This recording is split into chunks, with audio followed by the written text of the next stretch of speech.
They might be outside. We give praise, esteem, and honor to the Most High Yahuwah Ba'Shem Yahushua this day. John chapter 5 verse 39 says this, search the scriptures, for in them you think you have eternal life, and they are they which testify of me. And you will not come to me that you might have life. I receive not honor from men, but I know you, that you have not the love of Elohim in you. I come in my Father's name, and you receive me not. If another shall come in his own name, him you will receive. How can you believe which receive honor one of another, and seek not the honor that come from Elohim only? And that's what we noticed with Basha them, didn't it? They ain't want no honor from y'all, did it? Just some old, low-down, dirty, wicked niggas. 1 Kings chapter 16, verse 21. Now we continuing on. This is part 3. It's part 3. Part 3. Part 3. Is 21 what we want? 16? Yep. Hold on. We don't want 1 Kings 16, 21, do it? I didn't think it was this far. Hey, how you doing? Somebody know you? You lost? Yeah. That's a lot of bright stuff you got on there. Don't be mad. Why I'm mad? Shoot, my eyes might a little upset. What's up there, boy? Look at it, boy. What's up, boy? Boy, neck out. Head up. What's up, boy? I heard you was riding in the streets yesterday, little young man. Pops got you bending corners? You bending corners? You bending corners? You bending corners? You got Pumas on today too, boy. What's up with you, boy? Stay fresh. What's up with you, boy? Yeah, my man. My man. Look at him. That's a hefty boy. I mean, that nigga bicep's gonna be about 14 inches carrying that boy. 16 and 8. My apologies. 16 and 8, guys. 1 Kings chapter 16, verse 8. In the 26th year of Asa, the king of Yehuda, began Elah, the son of Baasha, to reign over Yahsar'al and Timri 2 years. Pause. Now this is, you see whose son this is? Did anybody catch whose son this is? Whose son is this? Who remembers what Baasha's name means? He's a wicked man. That's what 16 and 8. Now let's keep on going and let's see what his servant Zimri tried to pull. And Zimri went in and smote him and killed him. He did what? Smote him and killed him. Now Zimri names mean my music. Well, you passed verse 9 there, sir. I did jump right past it. You definitely did that. Recap, guys. It says his servant Zimri, captain of half his chariots, conspired against him as he was in Tisra, drinking himself drunk in the house of Azra. Hold on, he was doing what? Drinking himself drunk. He said he conspired with him while he was doing what? As he was drinking himself drunk. Now somebody get me Jeremiah 41 and 1. Now, Elah name means an oak. You know what an oak is, right? Very strong tree. Very strong tree. So you got the very strong tree drinking itself drunk. Jeremiah 41 and 1. It says, now it came to pass in the 7th month that Ishmael, the son of Nathaniah, the son of Elishama, of the seed royal, and the princes of the seed what? The seed royal. And the princes of the king. The princes of who? Of the king. What else? Even 10 men with How many men? 10 men. Go ahead. They came unto Gedaliah, the son of Achan, to Mizpah, and there they did eat bread together in Mizpah. Now, what are these two things? You put them together, what they sound like? Now we have to get into the greater detail. It said of the seed royal. It's kind of. I'm gonna take about when you said the maces and the Lugnat, right? Is it possible? Well, I think that like a lot of people. I don't know if it's not. Yeah, let's speed it up or get your question out before we go ahead on. Listen to me. Seed royal. What does he mean? Seed royal. What does he mean? Offspring of the king. Royal seed, offspring of the king. This is what he said that Ishmael, the son of Netaniah, the son of Elishama, he's of the seed royal. Who know what Ishmael name mean? You should know. Elohim's first. That is correct. Now we look at who his daddy was. His name means given of Yahuwah. And then the name of his daddy means the exact same thing. So now sit back and think about this here, what this man daddy and granddaddy name mean. By Elohim is heard, and he's given of Yahuwah. and Elohim hears is sitting down doing this here, because now we're trying to get into something. Trying to get into something that's totally different, along with the fact that my oak is getting ready to be slayed by my music while he was getting drunk in his house. Now we talked about something about scorning, that Job drinking up scorning like water. Anybody remember in Hebrew what that drinking up scorning like water meant? You remember what? Get Job 34:7 so they see what it is. Or is it 32:7? We'll see when we get around now. I can't remember. It was 34:7. 34? It's 34:7. 34:7. Reads, what man is like Job, who drinketh up scorning like water? Who remember what Job's name means?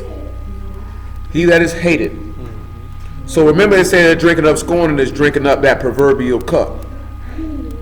Now it says that Elah is drinking up this cup because his father was wicked, right? Now I want y'all to look at something in Leviticus chapter 26. Give me probably about verse 37. See, this is something that we all have to sit back and look at as a whole, right? You repenting for your sins, but you also need to acknowledge the sins of your fathers. So when you look at that Basha is wicked and he produced a child that is an oak, then you sit back and look at that. The master comes forth from a wicked people who he would produce from. That's why I told you, sit back and told you last night, right? When I'll tell you this for y'all just to sit back and consider this. How many men would sit back and go marry a whore and that wasn't your first choice? That you were sent to go do that. Because this man was sent to go die for a people that was disgustingly vile from her inception. Do you know what I'm saying? From the minute that you were produced, you were wicked. You know what I'm saying? And I'm talking about as a whole, not individually. Our people was wicked as a whole. And I'll tell you like this, I'll give you an example, and I'm probably going to run this down in a moment. Because there was a brother, right? This is what I was actually mentioning in J4, and I forgot it. In the song that nigga mentioned, Don't Pull a Eric Benet. Does anybody know who Eric Benet is? Huh? He an R&B singer. Now my homeboy was like, Eric Benet was a little salty about him mentioning in the song. He didn't mention the response. And another dude jump on there and be like, what did he say? Oh, he shouldn't be speaking on nobody else's relationship. When all he was doing, that if you old enough to know, Eric Benet was married to Holly Berry. The nigga said he had a sex addiction and cheated on Holly Berry. This nigga like, you don't know what was going on in their relationship. It doesn't matter what was going on in their relationship. There is no justification for cheating on your wife. There is nothing your wife could do for you to justify you taking your penis and placing it in another woman's vagina. What could she have done that could not have been discussed or you could have left? You know what I'm saying? Like, that's what I'm asking is, what justification do you not know in Malachi chapter 2, probably about verse 14, he tell you not to deal treacherously with the wife of your youth, for she is your companion. Do you know what I'm saying? So if you talking about where is it in the law that say you can't cheat on your wife? What? This is what a grown nigga say who teach the word. Where is it in the word that you can cheat on your wife? How is that adultery? What do you mean? So it's not this because he was trying to work in taking a second wife and a concubine. Nigga, they ain't taking no second wife and no concubine, you wicked bastard you. Because if you say you taking a second wife and a concubine on, that means you moving this woman in your house. You ain't moving this, you moving in this woman's house and then you going back home. Or you went and got a hotel to do it. Because you being duplicitous and treacherous. Because if it was that serious, you'd look your wife in the face and tell her, I'm finna get another woman, you getting on my nerves. But that ain't what you did. What you did was you was creeping, sliding, and moving. And I told this nigga, Yah is your example. Was Israel adulterous? Did he ever go marry another woman, go mess with another woman? I said, that's how you know you ain't got no business cheating on your wife, you wicked bastard you. This man ain't gonna scoop up no other woman. You can't trust a nigga cheat on their wife. You know what I'm talking about? Because he ain't loyal. He ain't faithful. If you can't be faithful to your woman, I know you can't be faithful to Yah. You know what I'm talking about? Because for me, adultery is a sign of disloyalty all the way around. I can't do nothing with you. You can forgive him and you can move past it because that's what y'all do. You know what I'm talking about? But you have to earn that back. You're disloyal. You know what I'm talking about? And I'm like, I'm tripping on this nigga like, what do you mean? What justification can you come up with that? Oh, where does it say that in the law? That's what you come with? I ask you this here. This ain't even no woman question. How many of y'all would want to serve a God that would be cool with you cheating on your wife? A nigga trying to get off? Who would be? I'm a man and I wouldn't want to serve no God like that. I know a woman wouldn't. I just feel like they made a comment here, like it's common for a man to just cheat his wife. And I know wickedness is common. That's why it's common. It's common to be wicked. It's common not to have a standard. It's common to be disloyal.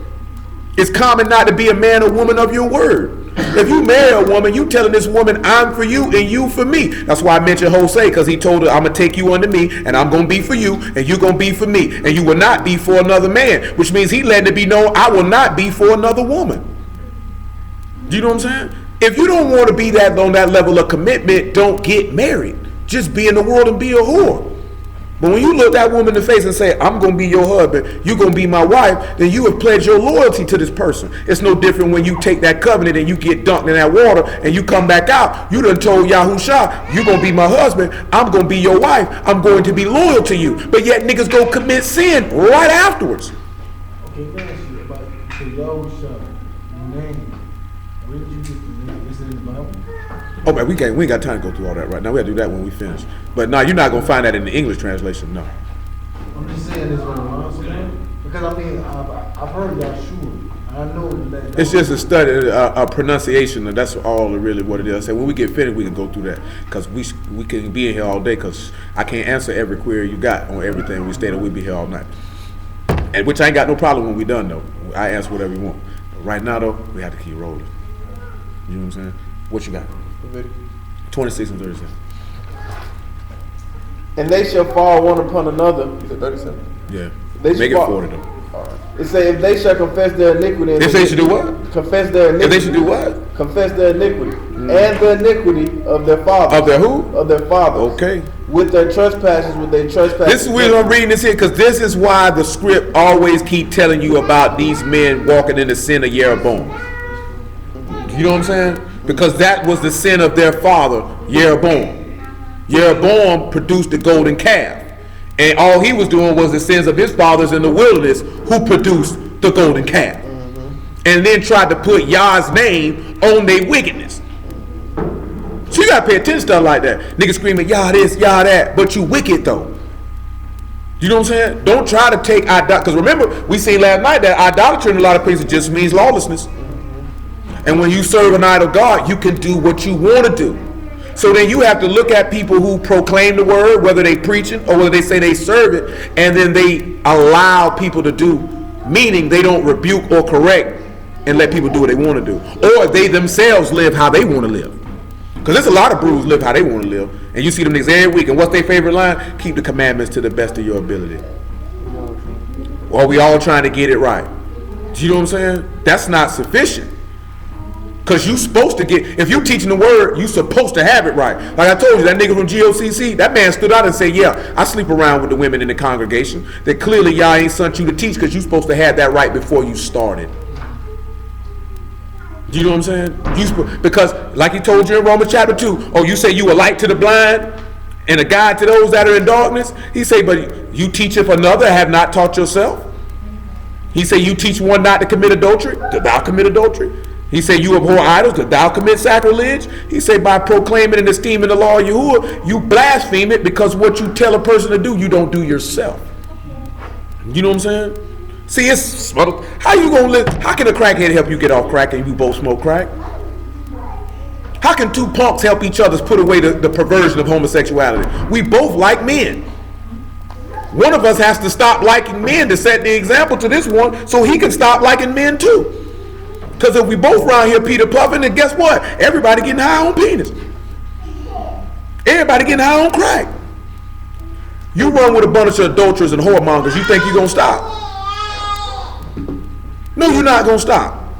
Why would you have a reason to stop? And if you say, guys, you know what? We need to change our life.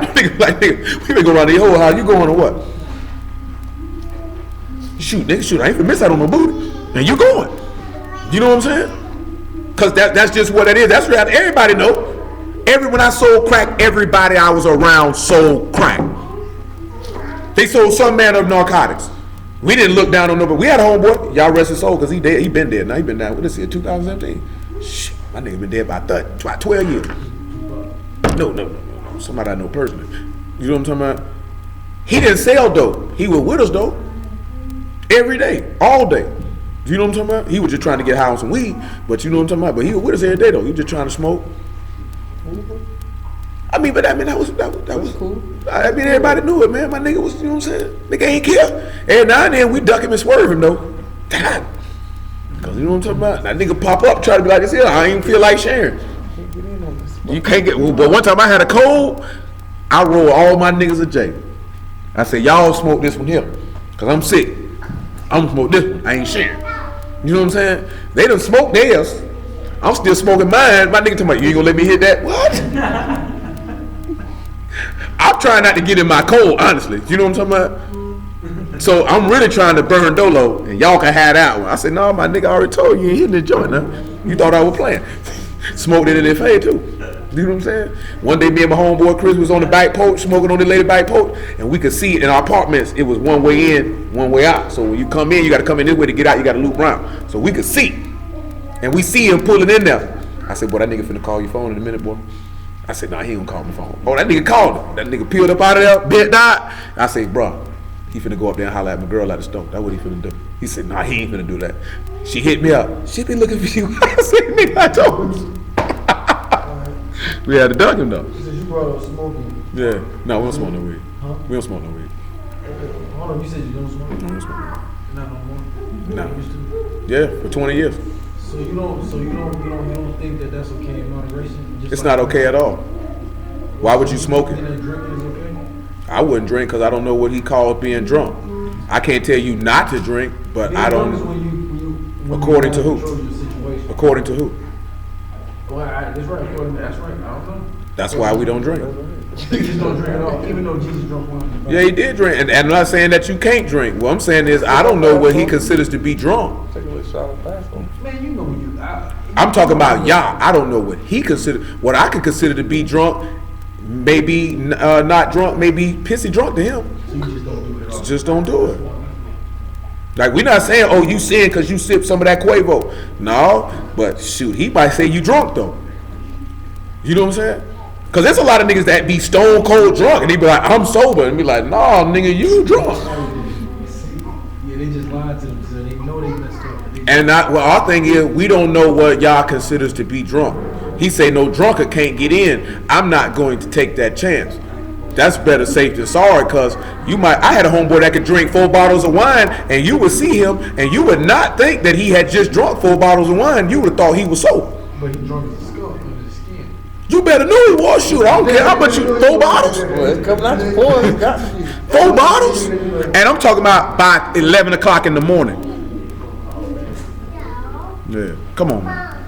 Give it to him. Come on. Come on.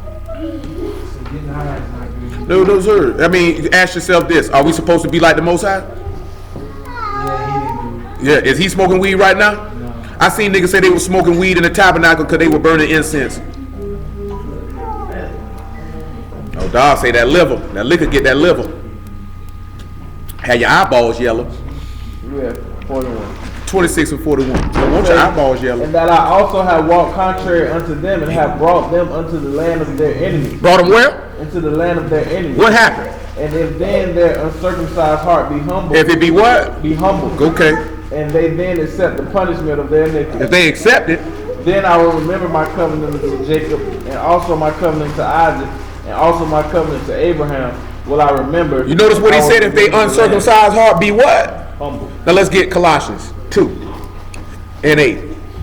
Bear with me, y'all. Hey. Like I told y'all, we not going to rush through none of this because we going to be dealing with this topic until y'all willing is complete. Colossians 2 and 8. Y'all hear me though? We not going to rush through nothing. We going to deal with this. Y'all willing, we got time. The same thing when we go to dealing with those differences in the covenant and what's completed and what's not completed. We not going to rush through that. We're going to take our time with it. If we don't get it on this one, y'all willing, we get it on the next one. You know what I'm saying? Because this is a comprehensive thing. I want y'all to be able to know who every one of these kings is and everything they did and everything they didn't do. And the understanding of what they did or what they didn't do. You know what I'm saying? That's why there's no reason to rush it. That's why if it takes 7-8 weeks, then it takes 7-8 weeks. You know what I'm saying? Because we doing it every time. That means every Wednesday, every Friday night, every Sunday. We're not dealing with nothing else. Go ahead. It say, beware lest any man spoil you through philosophy and vain deceit. That's how people get got, with worthless lies. After the traditions of men, after the rudiments of the world, and not after the Mashiach. Guess what? Mashiach won't walk. I don't care how much niggas feel like. That's the first thing we talked about it last week. Weed from the ground. I don't see nobody smoking no opium. I don't see nobody doing that. I don't see nobody upholding smoking no opium. You know what I'm saying? I'm telling you, I don't see nobody talking about let's roll up some oregano. Some niggas done smoke some oregano. Well, wasn't what they were trying to buy, but they smoked some. You know what I'm saying? But I mean, there's simple stuff like you have to call people on their hypocrisy. If you just want to get high, just say you want to get high. Don't try to use Yah as your excuse for getting high. Just be a man about it and say, man, I want to smoke weed, bro, and I'm finna smoke weed. Don't try to cloak it. It's from the earth. It's natural. You ain't taking it for that. You taking it because you want to get high. And I just seen a news story. They were talking about that the stronger strands of marijuana. It was actually crafted by the United States military for a specific cause, which I don't doubt because I already knew that ecstasy, what you call Molly now, was created as a truth serum drug in the 1960s by the CIA. Most niggas don't know that. Same thing with LSD. Niggas ain't using LSD, but that's what it was created for. You know what I'm saying? So I wouldn't put it past that these people done crafted certain strands of marijuana to affect people in a particular way. Like I tell you, I smoked weed for 20 years. That's the part that be tripping me out. Like, don't you think somebody who loved to smoke marijuana would try any reason to use the book to justify smoking it so I could go cop a bag? Is it a difference if you bake it? I mean, I'm not going to say nothing to nobody about eating it, but at the same token, you got to sit back and look at, does your action cause somebody who's weaker in the faith to stumble? And that's what it comes down about being a servant. Mashiach say, I did not come to be ministered unto, I came to minister. So if you say you were serving the Elohim, is it more important to serve your brethren or to do what you want to do in the name of serving your brethren? Because that's what niggas be trying to do. Because if you feel to serve somebody and you know it could be detrimental to somebody else's faith, you'll make that sacrifice by relinquishing what you want to do for the betterment of your people. That's why I say niggas ain't loyal nor care about their people, because it's really about them. But you know what? Is there another word for cannabis in the Bible? Because they prescribing people that got cataracts, so it's technically a healing. So it's not. No, it's not a word for cannabis at all. They try to make up a word for it. But that's neither here nor there. I mean, these people prescribe. These people prescribe heroin. I don't see nobody running to go use that. That's all that's in hydrocodone. That's all hydrocodone, methadone, oxycontin. And they addicted to it. It's heroin. That's all it is. I don't see nan nigga running talking about, shoot, I need some boy. I don't see nobody doing that. So we picking and choosing what we want to use based on your fleshly desire to use it. Because there's nothing spiritual about smoking marijuana. That's strictly your flesh. I remember when I was first in the word spoken, man, old dude energy. He said, man, that's just your flesh, man. Your flesh will relinquish it after a while. I said, you're right, too. Because ain't nothing about my spirit want no weed. The minute you say you spirit needs some weed, you got a problem. Because now you saying y'all need some weed. What he needs some weed for? That ain't what I'm saying. The book say Elohim is a Ruach, and if his Ruach is inside of you and you and him, you just said that he needs some weed. Come on, man. Y'all hear it? But you know what I think? I do also think God look at the heart when it comes to that too. You want to know if you lusting it or you just. Man, I'm gonna tell you something, boy. Don't never say nothing like that again in your life, man. According to the word, this book say the heart is deceitful above all things and desperately wicked. Who can know it? And not only that, but that anyone who trusts in his heart is a fool. Y'all look on your heart to see if his word is there. If his word is not there, then it don't even matter. That's just worldly people talk and sinner talk and Christian talk. When he said he to look upon the heart and not outward appearance, it's because when they were coming to anoint David as king, they were judging it based on how Saul was, because he was goodlier than everybody else, he looked better than everybody else, he was taller than everybody else, and they felt like based off his physical appearance, that meant he was a righteous man, though inwardly he had no desire to follow what Yah said, nor believed in him. David was young, he was ruddy, and he had a beautiful countenance, and they thought, man, he can't be the one, but the whole time his heart was set to do everything Yah told him to do. So if it's not a religion, then what is it? Religion is just a term. No, okay, because I know that religion is just another form of control. Because of the way. Who told you that? That's just based on my research. Like I said, I'm saying, who told you that? And why did you believe it? Nobody Nobody told me that. Well, you say that based off your research, that means you had to gather that from reading certain levels. Listen to me. I'll say, but you said you got that from. Listen to me. I'm listening to your words. You say you got that from research. In order to research, that means you had to read or study something from the mind and perspective of another person. So where did you get that from, and why did you believe it?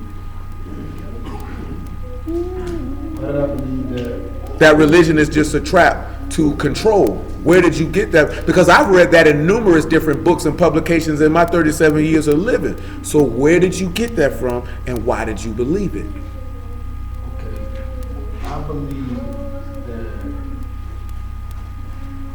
I believe that Christianity is a lifestyle. I believe that the churches make it seem like it's a religion. I've been to several churches in America. I grew up in the church. My dad used to be a head deacon. My mom was an evangelist. They would make them come to the front and speak. They did Sunday school and all that. Yeah. They was like, all right, you gonna. Well, you need to wipe your face. I mean, I was dead in the church. They had me singing in the choir. You know what I'm saying? They made me sing. Okay. My dad, not my dad, my mom, you know. Wow, what is the point? What I'm saying. Because we got time constraints. So I can't go through your life history right now. I can talk about you at the end. Right now it's going to be 4 o'clock. At about 5:30, we got to be going. I just think that comes at the end, bro. You can tell me whatever you want to tell me, but right now, I'm gonna be honest with you. I know some people like you need to ease up because they trying to get this dope, and you holding them up. I'm just being honest with you. They not gonna tell you that, but I'm just telling you that. It's like it's people online. Like we streaming. It's streaming. There's people listening on the phone and all, and I can tell you that they like, bro, need to just ease up. They listen to him answer you, so it's like. They like, yeah. What is his point? What is he talking about? Yeah, because they trying can't see you. So they trying to hear what we got to do today. So I can tune in online. Yes, you can. Yeah. What's the website? We will do that at the end. We got you. Just chill, me. We got you. We got you. Tell him. Go ahead. He know, bro. Go ahead. Come on. We had Colossians 2:9. Come on. It said, "For in him dwelleth all the fullness of the Godhead bodily. And ye are complete in him, which is the head of all principality and power. All power. In whom also ye are circumcised with the circumcision. Circumcised with what? With the circumcision. Without what? Made without hands. Woo! And I'm gonna tell you off the body of sin. Putting off what? The body of sin. Oh. Of the flesh. Do you see how he made that statement in Leviticus? How that go along with the law? He said, if they uncircumcised hearts be what? Humble. Humble. Humble. Now, what's gonna humble you? Let's look at Hebrews 5 and about verse 8, and let's see what it calls you to be humble. See, it's the things that you suffer for the word's sake is what humbles you. You have to look at something, right? If somebody been in the word and they can still feel that committing sin is not an issue, then the word has not humbled them. You know what I'm saying? Because if the word has humbled you, then you would learn obedience from the things that you suffered to allow you to be humbled. That's why I told y'all the difference about that Pharisee and that sinner in Luke 18. Because that Pharisee, first thing that Pharisee said was, I'm glad I'm not like this sinner. He didn't say he wasn't a sinner. He just said, I don't do what he do. I don't do what he do. See, that's arrogance and pride. See, I've been accused of being arrogant and think I'm better than anybody. I could care less. Nigga clearly couldn't know me because I don't even look at a nigga like that. Especially knowing that I've sat down in dope houses with people. I'm not talking to this crackhead. I'm not talking to this dope boy. What you mean? I served crackheads. I was a dope boy. I don't care nothing about all that. I'm not no better than you. Niggas feel like you better than them because they evil and they not doing right and they know that you are. So inherently they think you better than them. That's how you think. You know what I'm saying? But that other man did what? He said he was ashamed to even lift his eyes up to Shamahin to look this man in his face. He said, be merciful to me, a sinner. So you know what sinners do? Sinners make excuses for the stuff that they do. They not going to stand up, hey man, I cheated on my wife, bro. I was wrong. I lied, I was wrong. It's always, because I want y'all to understand the difference between excuse. Some stuff you can't give no rationalization for your actions. Meaning, this was my thought process what led me to do this. I'm not saying that it's right. I'm not using it as a justification. But I'm talking about you just stating, this is how I was thinking at the time. You know what I'm saying? Like I done told y'all when I made the decision to sell rocks, this is how I was thinking at the time. It doesn't make the decision correct, but this is how I was thinking at the time. You know what I'm saying? That's a little different, because then that can allow me to understand your perspective and your thought process, so you can be able to assist that person to not be able to make that mistake again. Like, there's no thought process for cheating on your wife. You're just a perv. You know what I'm saying? There's no thought process for child molestation. You're a perv. You know what I'm saying? There's no thought process for that. But like I was telling y'all, but then at the same token, right, if I see a woman or a man and they promiscuous and then they say, yeah, I was touched as a child. Okay, I can see how that can lead you down that pathway. It's a lot of young men that became homosexual because they were confused because another man molested them when they were a child. Do you know what I'm saying? So if you tell me that, that's not justifying the act of homosexuality, but now I can understand your perspective of where that confusion or perversion may enter into your brain. Then I can be able to possibly assist you out of that. See, that's what nigga don't do. See, a nigga come up with like this here, right? Nigga do evil, and you know what a nigga like to do? Blame somebody. It's your fault I did this. How? How? So you mean to tell me that I can control your thoughts and your behavior? So now I'm responsible for you and me? Because I thought when he said I come up to the throne to get judged, that it wasn't going to be nobody but me. And I'm going to be judged based off of what I did and what I didn't do. You know what I'm saying? How is that possible? I mean, that was a mess. You know what I'm saying? I'm for real though. Think about that. Am I going to be, if he cheated on his wife, am I going to stand in front of the throne and be charged with adultery because he cheated on his wife? If you stole from somebody, am I going to be judged for you stealing? Absolutely not. But that's what niggas like to do. See, I did it. See, my flesh was kind of weak. Nigga, I don't want to hear that, nigga. You better gird up your loin with some word, nigga. Because you think y'all want to hear that? Why did you commit fornication? I was horny. I know you was. I know it. I know you were horny, nigga. You know what I'm talking about? Horn this heat over here. Crank that up about another notch for this nigga right here. Because he hot and bothered, so let's make sure he stay hot and bothered. You know what I'm saying? Go ahead. Hebrews 5. 5 and 8. It said, though he were a son. Though he were what? A son. A what? A son. What did he do? Yet learned he obedience. By what? The things that he suffered. He learned obedience from what? The things which what? And what does the book tell you? Despise not what? The chastening of Yah. Because the chastening of Yah is for what? For them that he loved. For whom he chastened, he loved. As a father chasten his own son in whom he delights. So the things that you suffer in the chastisement is because Yahuwah delights in you. But see, we don't delight in the word. We don't want to take that suffering on. Because, man, what you mean I can't sling no penis? I can't get high. I can't be a drunk. I can't club. I can't do. All niggas sit back and look at us when they see the word is what they can't do versus what they can do in the mashah. How you know niggas wicked. If you hear somebody always talking about what they can't do versus what they can do, they don't believe in Yah. How can you? Because you're not going to state what you can't do because you can't do it. You just might be mentioning, oh, this is not how we live our life. We don't do certain things, and that's just what it is. You know what I'm saying? Versus, oh, man, we can't do this, we can't do that. And you sitting back looking at this old murmuring, complaining nigga right here. What type of nigga complain about not sinning? What type of nigga complain about being just and upright? Who complains about that? A wicked nigga. Go ahead. No. And being made perfect, he became the altar of eternal salvation. So the things that he suffered, the things that humbled him is what made him what? Made him perfect. Made him complete. Made him whole. Think about that though. Now we'll eventually get that to Manasseh and all that there in the third. Like we looked at Asa last night, right? What was Asa's folly? What did Asa do that was not correct? Who can remember what Asa did that was not correct? Because we ended with it. Huh? What Asa did what was not correct is, we didn't read that part. He got in a war with the Ethiopians. Does anybody know what happened when he went to war with the Ethiopians? We didn't read it last night though, sir. This is 1 Kings 14. He went to war with the Ethiopians and he defeated, well actually 2 Chronicles 14. He defeated them because he trusted in Yah. And then when Baasha came and went to doing this here, what did Asa do? He went and got the Syrians because he got scared. He said, help me beat them.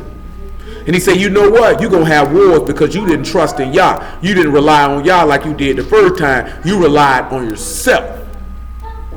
And see, that's what niggas like to do, is lean to that. That's why the book tell you don't lean to your own understanding. That's what he did. Leaning to your own understanding is trusting in your own way and doing your own thing. Matter of fact, give me that. Hosea 10 and 12. You said Hosea 10 and 12? Hosea. And then what we got? We holding Jeremiah 41 and 1 Kings 16. Yeah, let me knock that on out because it's 4 o'clock.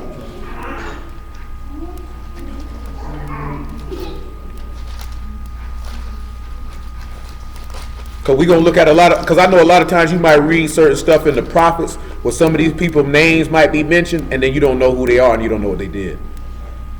Now I'm going to be honest with you, a lot of these kings don't have detailed stories. A lot of them don't. What you just said?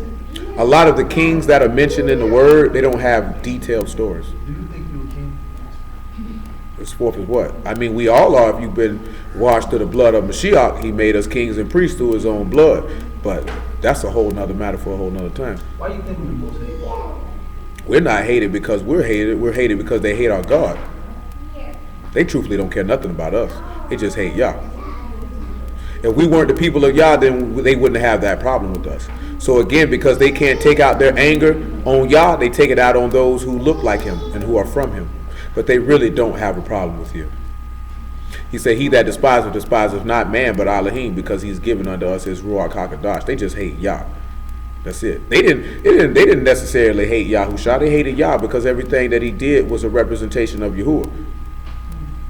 So they couldn't kill Yahuwah, so we'll just kill you. They didn't hate the prophets. They hated Yah because everything the prophet said was nothing but what Yah told them to say. So they really hated Yah. See, at this point in time where you move in, they don't know that you the people of Yah per se, but inwardly and in their hearts, that's really what they're taking that out on.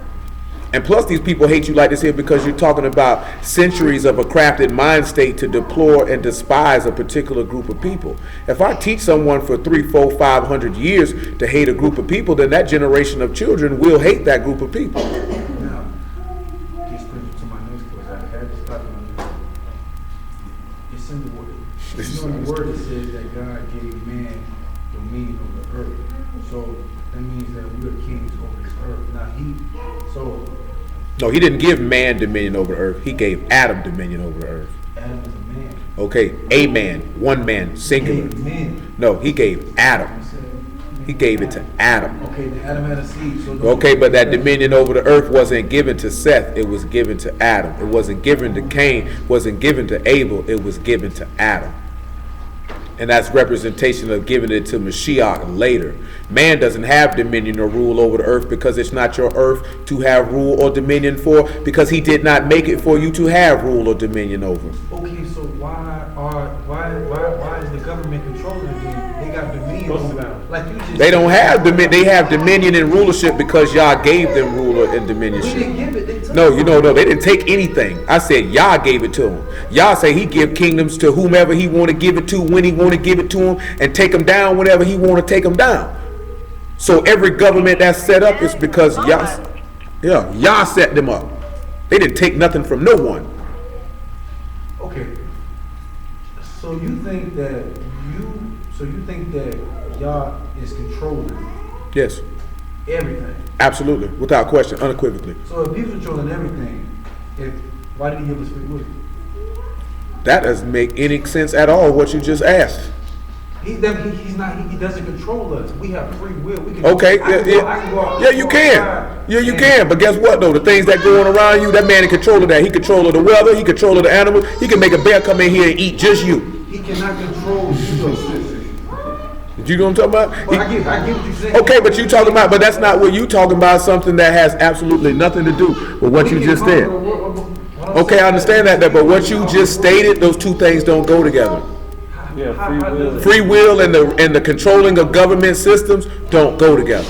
Because I could go show you right in this book where he told Nebuchadnezzar, I set you up and I take your stinking behind down and set in it who I want because I rule. Go and give it to him. It don't even matter. Go ahead and give him Daniel chapter 4, man. Don't even play with him. Just go and give it to him.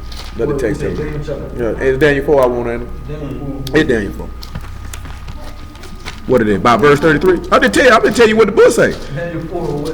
I'll tell you the verse in a minute. Then give him Romans 13 just for general principle. And then we got to move on. Let me make sure I got the right verse for him. I gotta make sure I get the right verse for him though.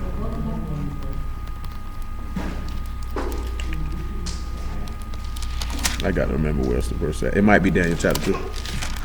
Yeah, it is. Daniel chapter 2 is good enough. Daniel 2 and 20. Daniel 2 and 20. When I find what I want to Daniel answered and said, "Blessed be the name of Elohim forever and ever, for wisdom and might are his." Who? Wisdom and what? Wisdom and might are his. That's power then, right? And he changes the times and the seasons. He do what? He changes the times and the seasons. What else does he do? He removeth kings. He remove who? Kings. And what else he do? And set up kings. And he do what? And set up kings. And what else he do? He giveth wisdom unto the wise, and knowledge to them that know understanding. He revealeth the deep and secret things. Yes, he does. He knoweth what is in the darkness, and the light dwelleth with him. Yes, he does. I thank and praise thee, O thou Elohim of my fathers, who hath given me wisdom and might, and has made known unto me now what we desire of thee. For thou hast now made known unto us the king's matter. Gonna come back to Daniel chapter 4, give him about verse 30. It's Nebuchadnezzar talking.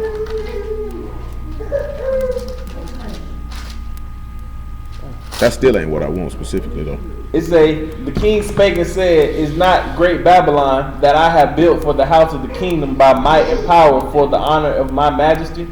While the word was in the king's mouth, there fell a voice from heaven saying, "O King Nebuchadnezzar, to thee it is spoken, the kingdom is departed from thee." The kingdom is what? Departed from thee. So he took it from him.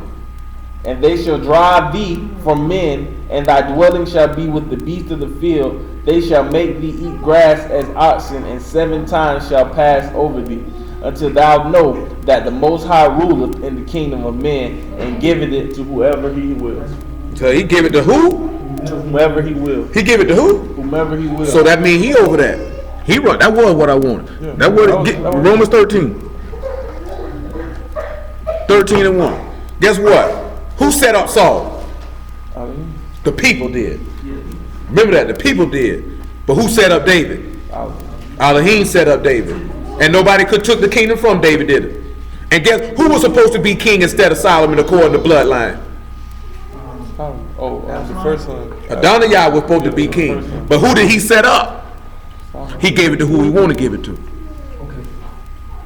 Really, Roman going back to today. I know you're talking about kings and queens, but now it's president. They got. That's what I'm telling you. Nebuchadnezzar was not an Israelite. He was a Babylonian. The whole world was under the rulership of Nebuchadnezzar. He put that in his hand. That was not an Israelite talking. And guess what? Daniel was his president. Regardless if it's guess what? The United States of America government only exists because Yah allows it. These people governments are only set up because he allows it. He tells you in Revelation that he calls all these people to give all their kingdoms and power to the beast. Revelation 17, Come on, man. Romans 13 and 1 and hit that Hosea 10 and 12. I got it. Get that Romans 13. It said, "Let every soul be subject unto the higher powers. Yes, sir. For there is no power but of Elohim." No power but of who? Elohim. But of who? Of Elohim. Okay. The powers that be ordained of Elohim. The powers that be are ordained of who? Elohim. That's what you seen with Nebuchadnezzar. He just told you Yah set him up and took him down, did he not? So that guess what? Donald Trump only president because Yah allowed it. Obama was only president because Yah allowed it. George W. Bush was only president because Yah allowed it. Merkel is only ruling over Germany because Yah allowed it. Tony Blair, I don't remember some of the rest. Tony Blair, he was only prime minister of Britain because Yah allowed it. Now, so since you saying this, what do we have to do? Oh, I'm finna tell you. Serve your God humbly and walk for him justly. But everybody said this in the car. We had the same thing. No, I'm trying. Okay, I understand that, but a lot of stuff you got to ask because we can't complete what we're trying to complete with the interjections. Because we have a specific matter that we got to complete. Hosea 10 and 12. That's why I was telling you that most of them ain't going to tell you, cuz need to wait till it's over with because we trying to hear what we got to hear today. They're not going to tell you that, but I will tell them that for them. Yeah, we're on a series today. We're dealing with a particular matter and topic, so we're dealing with the relevance and split of the kingdoms and the parallels thereof. So they're learning about every single solitary king of Israel and of Judah, everything that they did or they did not do, and how that relates to our service to Yah now. Go ahead. Now, I'm going to tell you, if we weren't under time constraints, I wouldn't care. Go ahead. Their heart is divided. Now We in 10 and 12. 10 and 2. Yes, sir. It says, sow to yourselves in righteousness, reap in mercy, break up your fallow ground, for it is time to seek Yahuwah. It's time to do what? Seek Yahuwah. Yes, sir. So he come and rain righteousness upon What is that reign of righteousness he gonna put on you? The Ruach. Come on. Ye have plowed wickedness. You did what? Plowed wickedness. And did what? And ye have reaped iniquity. Guess what? He said you plowed with. So you worked your ground with wickedness, and now guess what you getting back to you? Lawlessness. And you know what this is? You reap what you sow. Give me Galatians 6 and 9. Hold that and come right back to Hosea 12. See, I'm gonna tell you something. You have to watch niggas like this here, boy. Niggas like to do wickedness all the time. That's what you gonna get back. Am I lying though? That's what you gonna get back. He say you reap what you sow, right? So if that's the case of the word, see, we like to say that there when somebody do you wrong, you reap what you sow. Nigga, no, nigga, you reap death, you sow death. What you mean? And you ain't got to do nobody wrong. But yourself. I already told y'all, right? And the word to tell you that flee fornication. He say for every sin that a man commit is outside the body, but he that commit fornication sin against his own body. And it's only two other sins that you can state where you sin against your own body, and that is homosexuality and adultery. You know what I'm talking about? Now you can look at drug abuse or alcohol abuse in that fashion, but that's stretching it just a tad. This fourth is what the word say. The word say in 1 Corinthians chapter 6, you commit fornication, you sin against your own body. You know what I'm talking about? Straight up and down. You're defiling your own body. You know what I'm talking about? Telling a lie, you ain't defiled your body, so to speak. You know what I'm saying? Being malicious and spiteful, you ain't defiled your own body, so to speak. But around here swinging meat, you ain't got no business swinging it. Oh yeah, you defiling it, popping your legs open and tooting your butt in the air. Yeah, you just defiled yourself because you should have kept your leg closed and your butt in the seat. In the seat. Do you know what I'm talking about? Because I'm going to tell you something, because with a sin of that nature, you can't blame another person because it takes two people to tango. You can't have sex with yourself unless you're masturbating, and then you having homosexual sex at that point. You still defiling yourself. You still defiling yourself. That man on man right there, woman on woman. Ain't nobody that'll help you out on that. Seems to me like you like having sex with men. Because you are a man. You got turned on by a man. You know what I'm talking about? But I was thinking about a woman though, but that hand was a man's. That hand was a man's. That was a man's hands. I'm just telling you the truth now. That's a man's hands. That hand wasn't smooth and soft. That hand had calluses and was rough. Well, you was a man gunner, boy? Many men in his life. That nigga.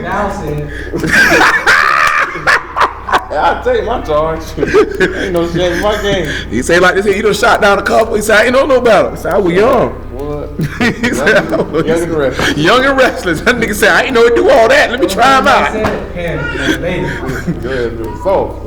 You know what I'm saying? Like this here, right? And y'all see all the memes and stuff, and everybody done probably felt like that. You done beat your meat, now you just shamed. You're better than this.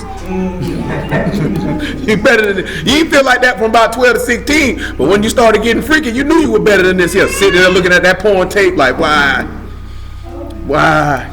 did I do myself like this?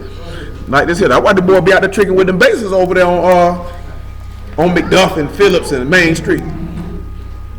Yeah, I seen the dude talking about, yeah, man, get me a product, get me a product too. I said, wait, no, but bases around here though.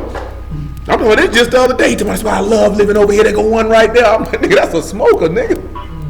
That's a junkie. You dope fiend, nigga. You go. We at Galatians 6. And 9, make it 7 though. It say, be not deceived. Elohim is not mocked. Elohim is not what? Mocked. He's not what? Mocked. Go ahead. He said 7. Yeah, I did say 7. For he that soweth up to his flesh shall reap. I shot that in real quick. But he that soweth to the spirit shall of the Ruach reap life. Hold on, read that again. Read that again. For he that soweth to his flesh shall of his flesh reap corruption. Ain't that's what he just was saying, that you sow to your ground wickedness and you reap iniquity? You sow to your flesh, You're going to reap corruption. You're going to reap death. If you do the works of the flesh, then that's what you're going to get back in return. Go ahead. But he that soweth to the Ruach shall of the Ruach reap everlasting life. So if you sow to the word, then you're going to reap back what the word is supposed to produce. Do you know what I'm saying? So you have to look at that. If individuals' works as manifestation works of the flesh, because the book tell you the works of the flesh are manifest are these. Does anybody know what some of those things are? Uncleanliness is one. Does anybody know another one? Works of the flesh. Works of the flesh. Without looking. What's that? Lasciviousness, which is lust. Hate, envy, strife, wrath, emulations, fornication, sedation. Say that again, dog. Like something like striving for opposites or competition. Oh, that's I forget the word like this here. That's that word for emulation. Variance. You got variance. A variant, somebody who's variant is just a contrarian. Does anybody know what a contrarian is? Somebody who just likes to argue. A contrarian is somebody saying that wall is brown. It's gray. That's a contrarian. A nigga who just choose the other side just to choose the other side for no other purpose than to argue. You know what I'm saying? That's what being a variance is, and that's what leads to strife. You know what I'm saying? And strife leads to maliciousness and spitefulness and violence. You know what I'm saying?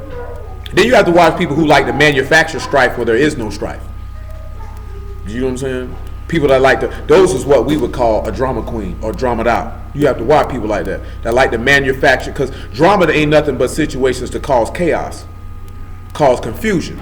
Because when that drama is going on, that causes people, they don't really know what's going on, and you have to watch stuff like that, because that's not of Yah. Yah don't call. That's really what he mean when he say Elohim is not the author of confusion. He doesn't author drama and chaos.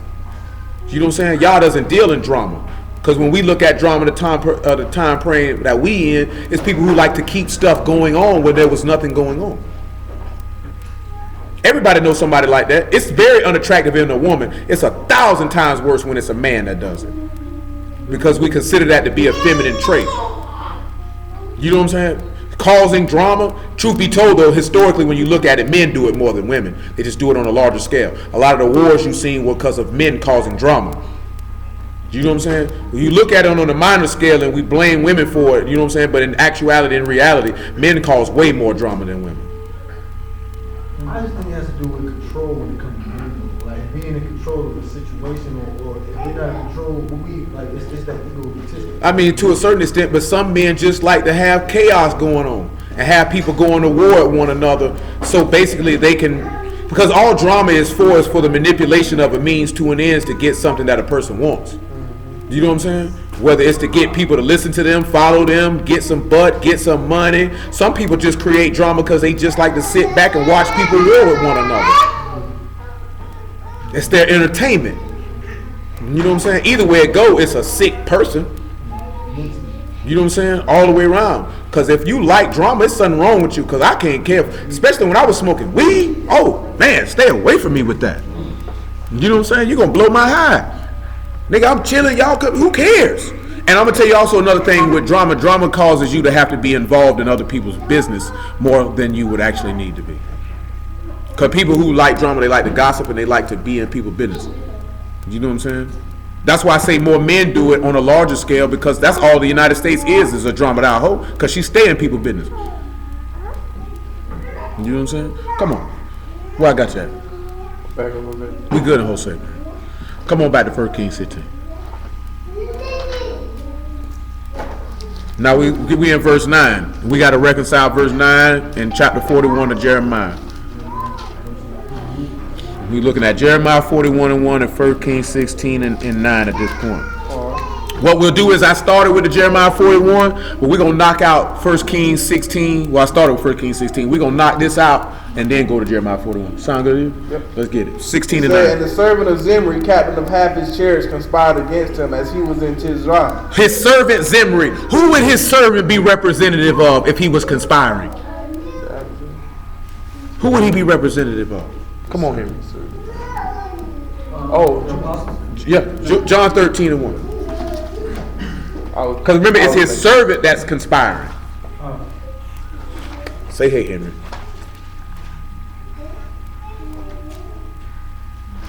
John 13. And 1. You going to New York? Standard issue? USA? You going sailor? Go ask your mom to wipe your nose. Now before the feast of the Passover, when Yahusha knew that his hour was come, that he should depart out of this world unto the Father, having loved his own which were in the world, he loved them unto the end. And supper being ended, the devil having now put into the heart of Judas Iscariot, Simon's son, to betray him. Yahusha, knowing that his father had given him... What did he do? His father had given... No, what did Judas do? He plotted to betray him. So that means he would have to conspire. Where did he conspire with somebody to slay him? Let's look at that in Matthew 26 and 7, I want to say. Yes, Henry. You said Matthew what? 26 and 7. Reads, there came unto him a woman having an alabaster box of very precious ointment. Okay, drop the 11. It says, for ye have the poor always with you, but me have ye not always. For in that she hath poured this ointment on my body, she did it for my burial. Verily I say unto you, wheresoever this Messiah shall be preached in the whole world, there shall also this woman hath done be told for memorial of her.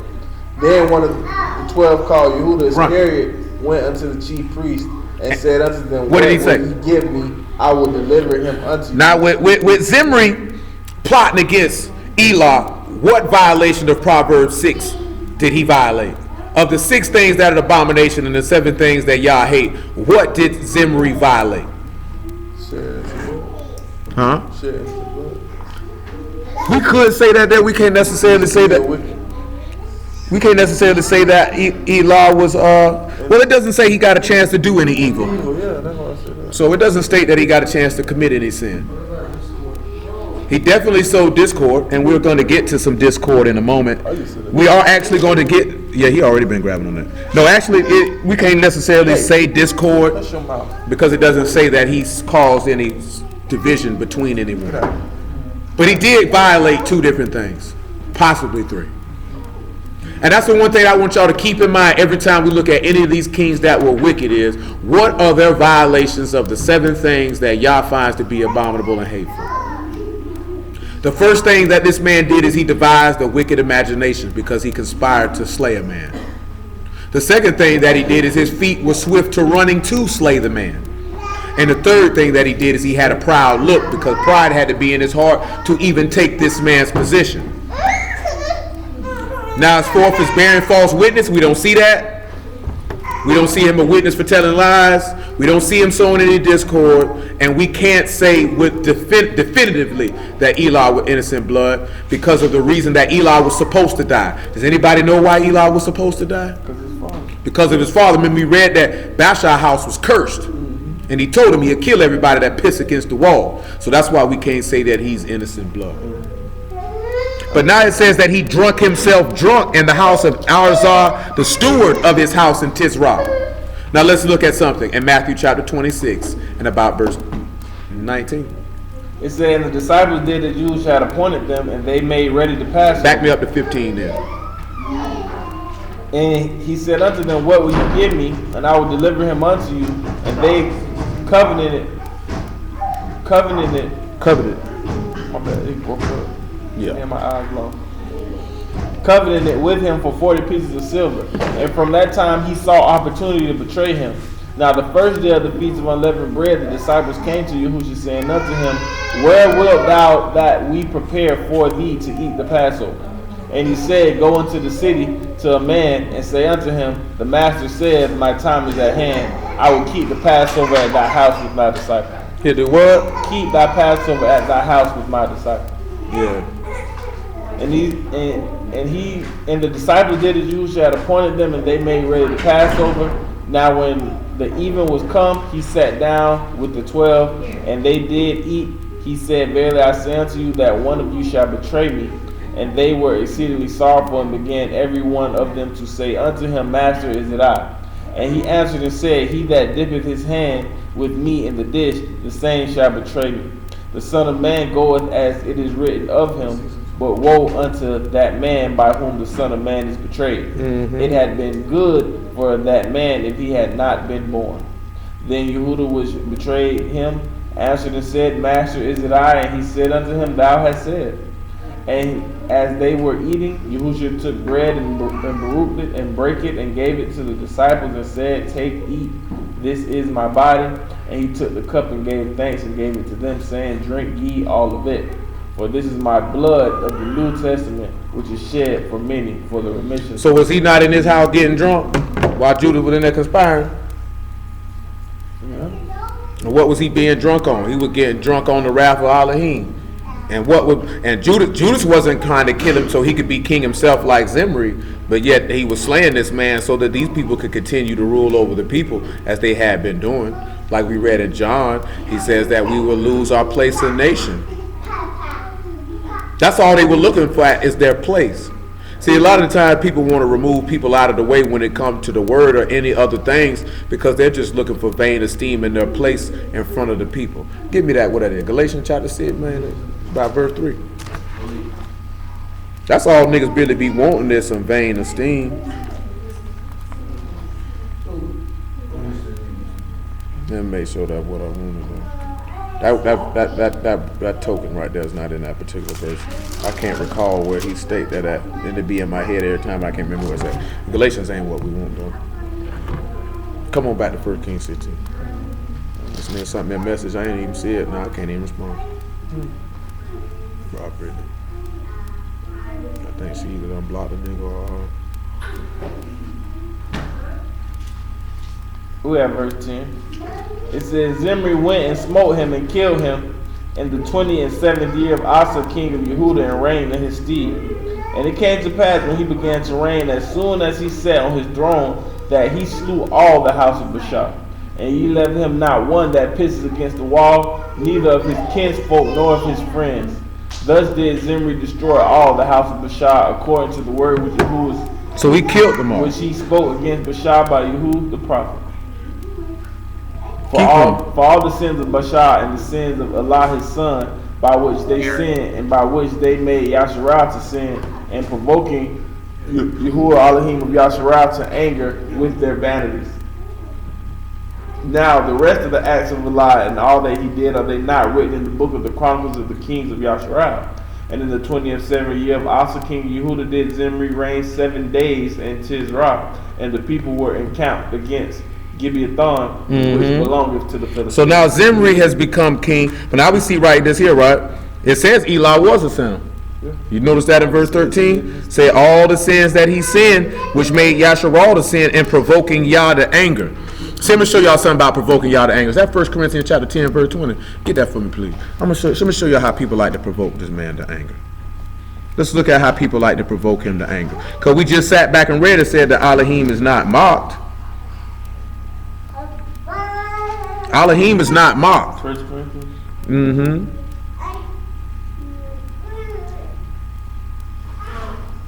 1 Corinthians 10 and 20.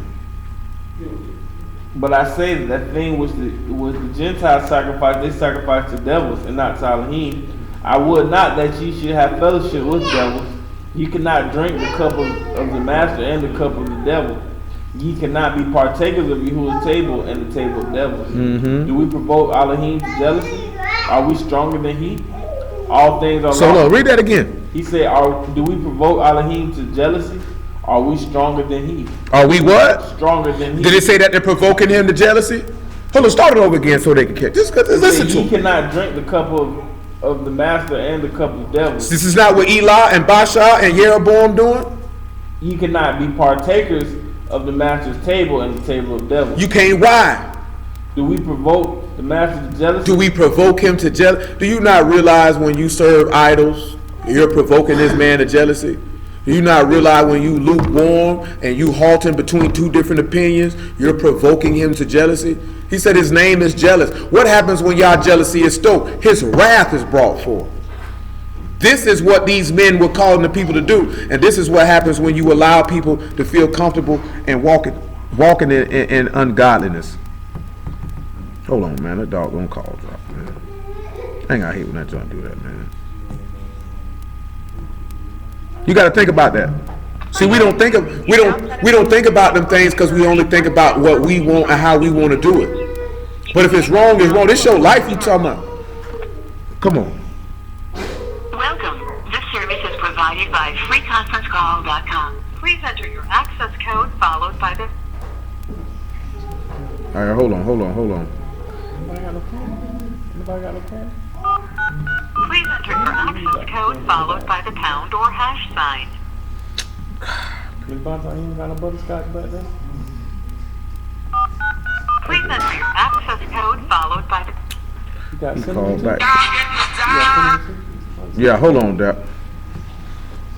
Y'all call back before I get a chance to hit that thing in, man.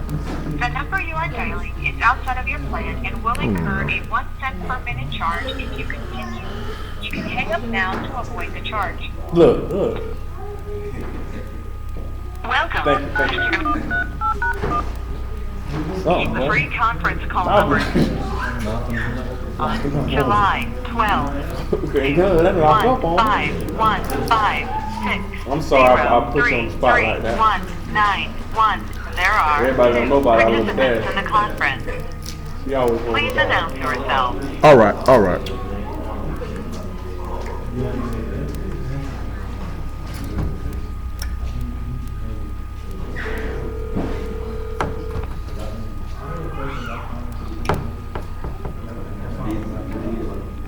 Let's think about that. That's the problem is we always had that issue, is that we constantly provoking this man to jealousy.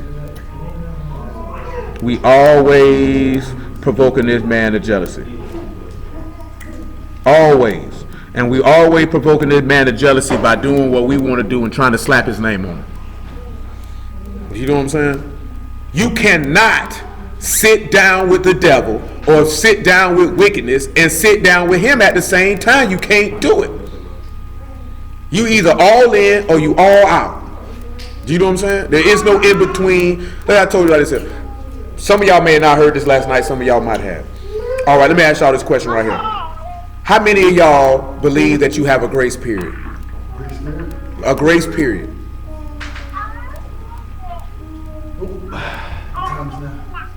And that is correct. Because nowhere in this book does it say you have a grace period.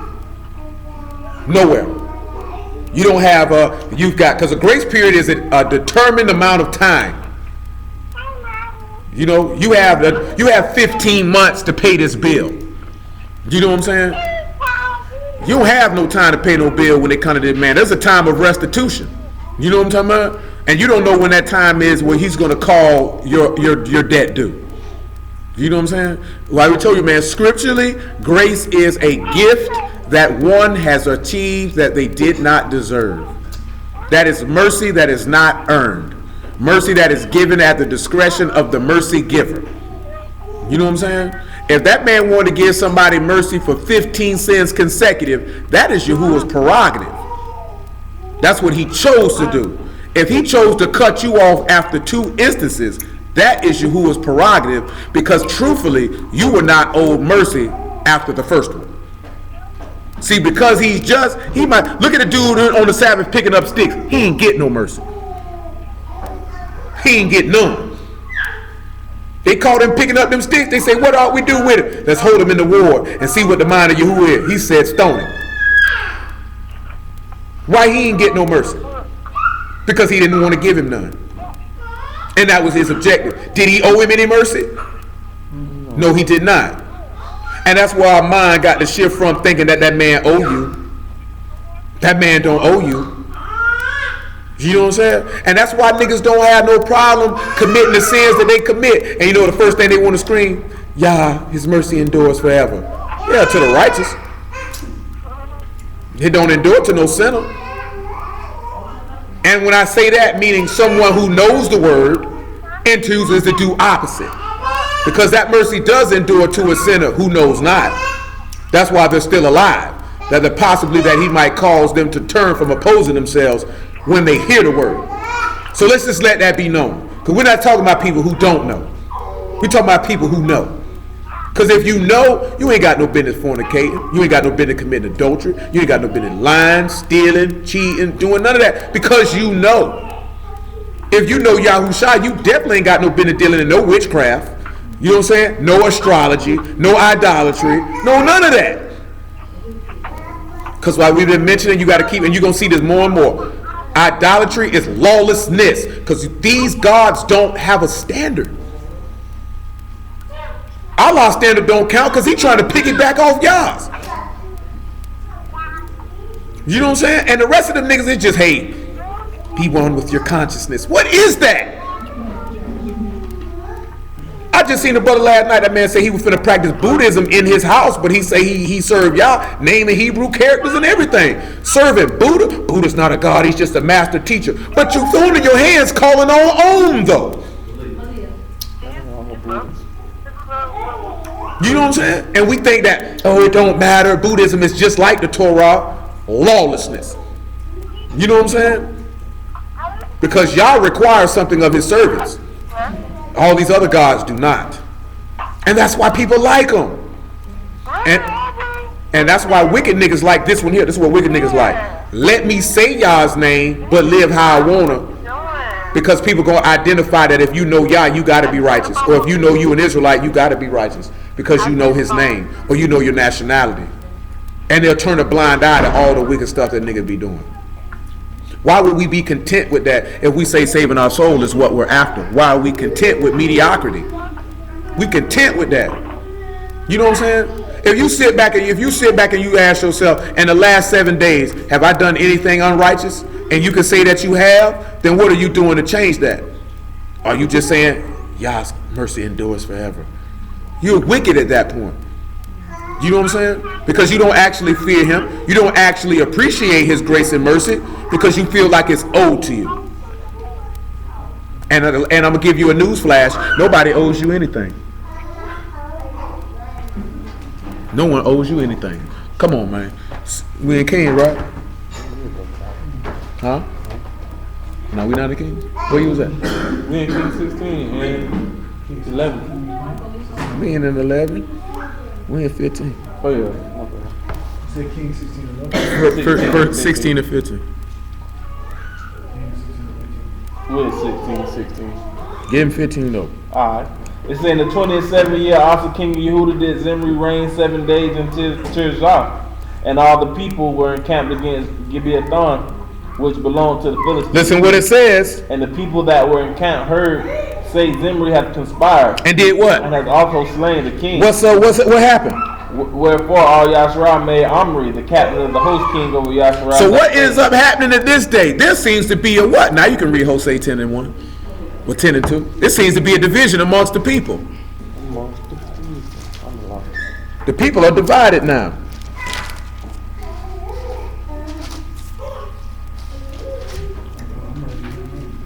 We are Hosea 10. 10 and 2. It said their hearts is divided. Now shall they be found faulty. He shall break down their altars and he shall spoil their images. Oh boy, so he said the people shall be. Let's see what that Hebrew word is for faulty. Let's make sure we just don't use an English thought process for it. He said they'll be found faulty. Let's see what it is to be faulty. That word is a sham, and it means to offend, to be guilty, or to trespass.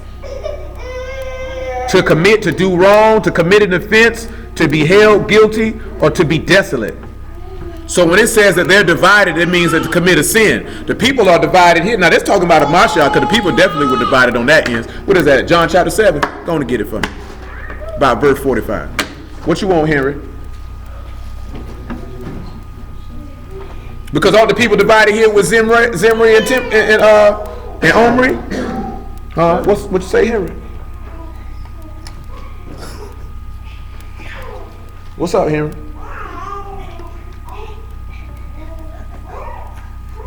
All right.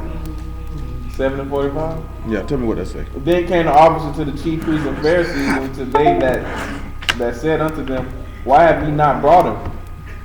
The officers answered, never man spake like this man. Then answered them to the Pharisees, are ye also deceived? Have any of the rulers of the Pharisees believed on him? And what did they say? But this people who know not the law are what? Are what? Cursed. Woo! I think you want verse 43. Yeah, go on here. 7:43. It says, so there was a division amongst the people because of him. Go ahead and give 40. You can give 38, be honest. Okay, he that believeth on me, as the scripture said, out of his belly shall flow rivers of living water.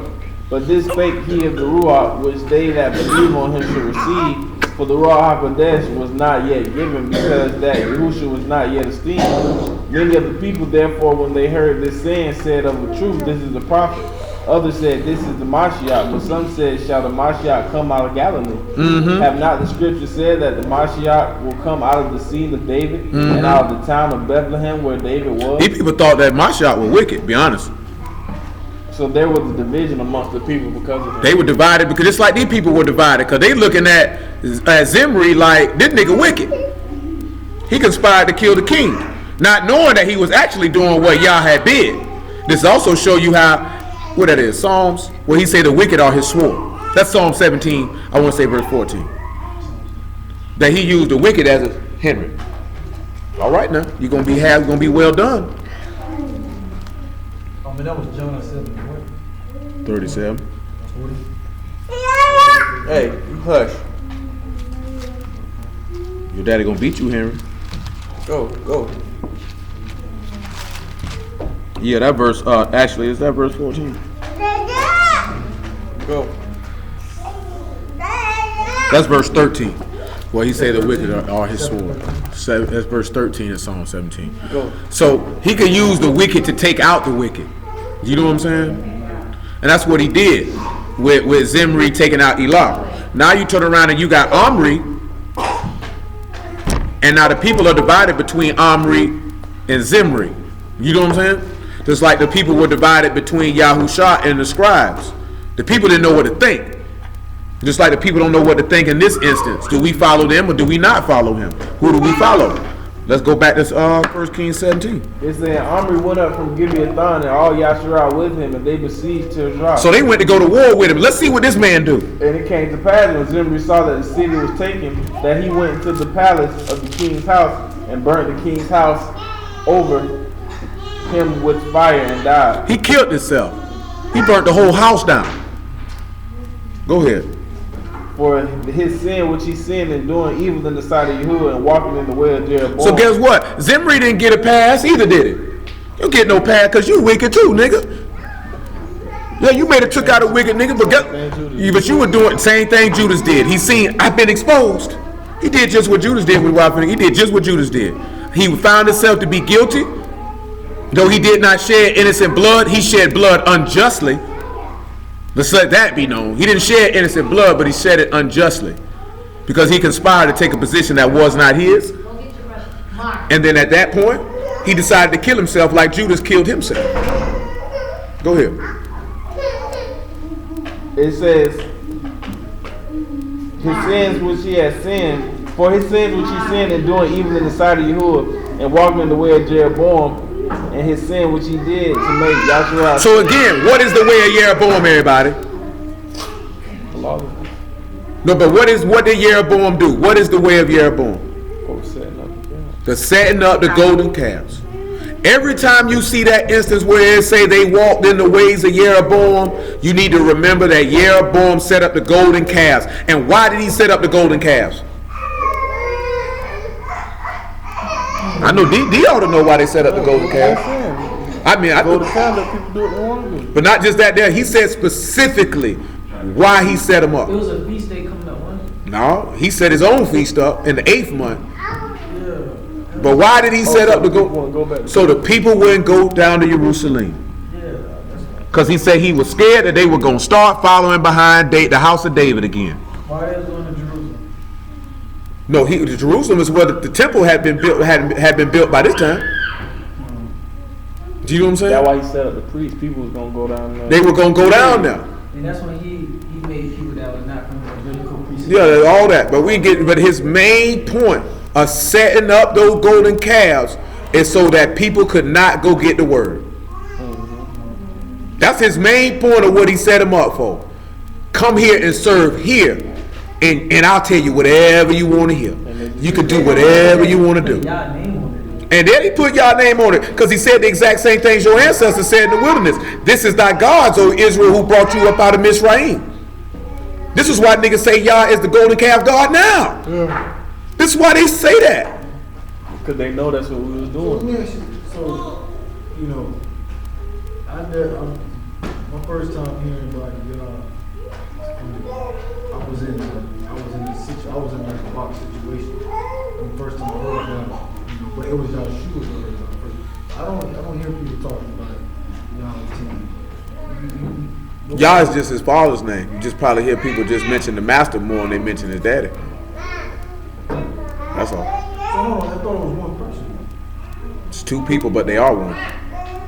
They have one same objective and one same accord. But Yahuwah and Yahusha are two different people. Or two different entities, as you should say. I said we'll get to that when we finish. I can't deviate on I that. just need you to spell your names out. Oh, Stanley got you. He got you. He can spell it for you Hebrew and all. Come on. I know he gonna do it. I know Stanley. He gonna do it. Now that's good. We gotta touch that now. No, I just know Stanley like to spell it out. You give him both of them. I'll be the best with you though. We still might throw it on some gold teeth though. Come on. Sapphires, nigga. Or you want some rubies. It said, now the rest of the acts of Zimri and his treason that he wrought. And his what? Treason that he wrought. What y'all think that is? Y'all know what treason is, right? What's treason? No, treason ain't rebellion, so to speak. Betrayal. That's betrayal. Yeah, that's betrayal, man. Hold on. Hold on, y'all. That word treason in Hebrew is kashar, and that is a conspiracy. Treason. Conspiring. And I'm going to tell y'all something, right? Before somebody commit treason on somebody or conspire, what's the first thing that they have to do? Not to just think it right there. If you're going to conspire to take somebody down or kill somebody, and you got to conspire with somebody, somebody has to participate with you. You got to lie on somebody. You got to assassinate their character. You have to talk down on them to cause people to look at them differently before they would join with you to take them down. You know what I'm saying? See, that's what they did with Yahusha. Got a lot of them. Huh? No, I said got a lot. We can be very truthful. Well, no, I mean, it's got to be a lie. It has to be some manner of embellishment of the truth to get someone to go along with the point to agreeing with you to murder someone. Because if you look at any conspiracy against anybody, they may have not lied, but there was some embellishment. 9 times out of 10, they gonna lie. Because you just can't get a whole bunch of people to gather up to kill somebody for no reason. You have to talk down on them. You have to paint them. You have to make them killable. Because when they gathered up people to conspire against Yahusha, you know they were lying on him. He said he was God. He said he was this. This man never said any of these things. I hate that nigga. Why? He fed 1,000 people. What you say your man used to say? What did you say Musha used to say? Did he really say that? He said he bring in thousands, I bring him in by the 10,000s. What you think made? That's what made Saul want to kill David. They gonna say I only killed thousands and he killed 10. They gonna love him more than me. I bring the flock in by the 10,000. Killing them dead. Killing them dead. That be people pride though. You know what I'm saying? Like, okay, you bring him in by the 10,000, so that means that's 10,000 people you got to care for. But all you want to do is just boast and brag that you brought 10,000 in, which means you didn't care about not 1,000, not one of the 10,000 you brought. You just want to be able to tell people you could pull. That's just like a nigga saying, I pulled plenty hoes, but you don't care about none of them women. So what you telling me about it for? You thought I was impressed because you can pull 40 women? How many of them women will you nurture? How many of them women will you honor? How many of them women will you respect? How many of them women will you provide for? How many of them women will you love? How when she's strong, when she's weak, will you make her strong? Will you put her in a position to put money in her pocket in case something happens to you so she can continue to take care of the children? You know what I'm saying? Niggas ain't even thinking about none of that. Because I'm going to tell you something, right? And I tell you this, I don't tell y'all this in the past. See, Caucasian men set their wives up to be able to, if they got businesses and stuff going on, to run that in case something happened to them so they can continue to feed the children. Not all of them do it. Some black men do it. It's just that you see white people that's pushed a little bit more. Some people get up and go to work every day and their wife don't work. You know what I'm saying? And if something happened to them, it's an insurance policy or a GoFundMe. You know what I'm saying? But most people who have an entrepreneurial mind state that are men, that who are not working for somebody, because you can't do that if you're working for somebody. And there's nothing wrong if you work for somebody. But what I'm talking about, you can't do if you work for somebody. Because you can't leave that company to your wife. in case something happens to you. The only thing in that instance is that you need to have an insurance policy and you need to have money set to the side in case something happens to you, so she can continue to be able to take care of the kids, or find out if she's a hustler in real life, not just in words, but in real life, and then invest into whatever her hustle is so that she can be making money in case something happens to you. That's good. But you know, I see a lot of times that we have an entrepreneurial mindset and we do start. I'm gonna be honest, bro. Everybody does not have an entrepreneurial mindset. Those that do, we start a business, and most businesses fail within a year's time because it's not getting enough service or they're not marketing. Well, I mean, that's just any business, though. I seen Mark Cuban said he had 20 businesses fail before he hit one. That's just a part of being a hustler. I don't know why we have this daydream that if you start a business, it won't fail. Because some of the most successful business people that you've ever seen, businesses fail. And they have more, but you don't know about the businesses that failed. You only know about the one that was successful. You know what I'm saying? You don't know about when they money short and they can't make payroll, or they can't pay this or pay that. Nobody knows about any of that. I just was seeing what a dude who owned ECW was talking about that, where his business had to fold and he had to let Vince McMahon buy it. People don't know that WWF almost folded. You know what I'm saying? You're not going to know that because how big it is now. But there was a time period in the 90s where his company was almost going to go under. You know what I'm talking about? But don't nobody know that. Because don't nobody really know behind the scenes what it really takes to run something of that nature. Because it takes a lot of work, it takes a lot of dedication, it takes a lot of sacrifice, it takes a lot of focus. And people think just because you start a business that it'll be successful, that people should just patronize your business because you got one. There's a term that I will never say in any business I create, and that's buy black. Because at that point, I don't feel the need to have to tell you to do that. Once I've done that, I feel like that I'm pandering to a particular market segment, and I don't see the need to do that. I don't need to be a business that needs customers. I need to have a business that customers need. What would make you say that by black? You know how people say support black businesses or support? Oh, because people saying buy black, meaning buy black business. I'm talking about my business. I would tell people to buy black and support black businesses, but I wouldn't use that as a marketing slogan for mine. But you shouldn't have to. That's my point. It should be about that person that you buy from or what they sell. That's my point. Because the reason why I say that, because once I've done that, then I'm a business that needs customers versus a business that customers need. You're supposed to be feeling a need for customers. You know what I'm saying? Like when you first start, you solicit customers because nobody knows that you can feel their need. But once you begin to grow your business and execute what you do, then it's supposed to be turning where customers need you and they seek you versus you seeking them. And that might take a 2, 3, 4 year process to get to that point before they're seeking you. But see, this is what we live in. It's all about, I'm telling you, man, I was talking to Stanley about it.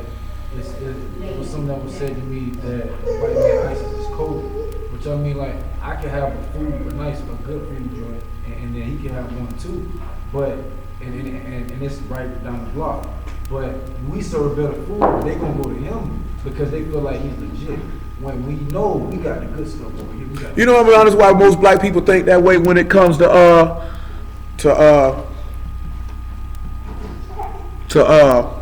black people, because a lot of black people that have businesses don't run them correctly. I'm just sitting here telling you that's the perspective of most black people. It doesn't make it fact. That's their perspective. They feel like when they go to most black establishments, they're not professional, they're not courteous, and they're not timely. And they expect you to be content with shoddy service. I'm just telling you what most black people state. Doesn't mean that it's fact in every business, but this is how most black people feel. I mean, it's the stigma because a lot of black people are bad business people. Just like a lot of white people are bad business people. You have certain establishments that white people won't go to for the same reasons that are ran by white people. Who do you think does it more? But it ain't about who do it more. It's done. And you can't even judge anything like that. You can't quantify that in no number. You can't. That means you would have to go survey every single solitary person who purchases stuff. You can't quantify that. But what I'm talking about is you hear more about black people because white people don't discuss it like black people do. I'm not shopping because they're not going to say I'm not shopping at this white establishment. Yeah. They're going to say I'm not shopping at this establishment because of this. Or they just might not go there no more. That's it. See, black people see that's why I don't shop black right now. Yeah. See, that's what white people don't do. That's the difference. They don't bash people like that. They don't put black or white. They'll say don't go to such and such because their service is horrible. That's what they do. And they justify it in that. Because if you're spending money on something, then what are you seeking? You're seeking a particular service or product in a particular fashion. And if that person doesn't provide it, then you don't want to deal with them no more. White people ain't like that. If there's a nigga that can do the job better, they gonna go. They gonna go there, they don't care. They don't care. You know what I'm saying? Price and service. Unless they just outright nasty. Just nasty and evil and hate black people. They don't care. You cut my grass better than the minute Johnny. Come on over here, nigga boy. I got you. You want some lemonade, nigga boy? Straight up though. That's how they do it. I done seen that job firsthand. I done seen that there. Why you think all these construction people hire Mexicans? You think they like Mexicans? No, it's because they work hard. You know. They service good. They work is good. Yeah, they work good, period. And they cheat. I mean, we work just as hard. We work just as hard. But what I'm telling you is I'm telling you this here for me knowing certain black people. A black person sells something and think you supposed to buy it because they black. Yeah. They think you supposed to shop with them because they black. No matter if the craftsmanship is shoddy, no matter if the food sucks. That's how you know, because I know niggas, they think they start a business and niggas supposed to shop with them. They don't do no marketing, they don't do no hustling. Most niggas doing that though just because they feel like shop with your brother instead of spending your circulate the black dollar. And there's nothing wrong with that. But guess what though? Your service still got to be good. Your product still got to be good. Yeah. I'm not shopping with you because you black and your junk garbage. Nah. Like I know most people say that just to say, hey man, circulate the black dollar. Man, I ain't got no problem with that. But I ain't finna eat dog stew. I ain't finna buy no shoes that's falling apart. Black people do feel like they feel like just because they black, you should buy whatever they sell because you black. No, I'm not doing that. Nah, but black people. A lot of black people. If the junk garbage, and niggas say, hey bro, your junk suck, bro. Oh, still shop with me, I'm black. Guess what a nigga gonna say? You hating, bro, but you ain't gonna say that to that white man. You ain't gonna say that to that white man. Whatever. I don't see. I think we buy stuff just to support each other. Man, I'm not buying nothing from a nigga that's garbage. No. I'm talking about, and I'm not buying no food from this nigga. This nigga food suck. I give him a try.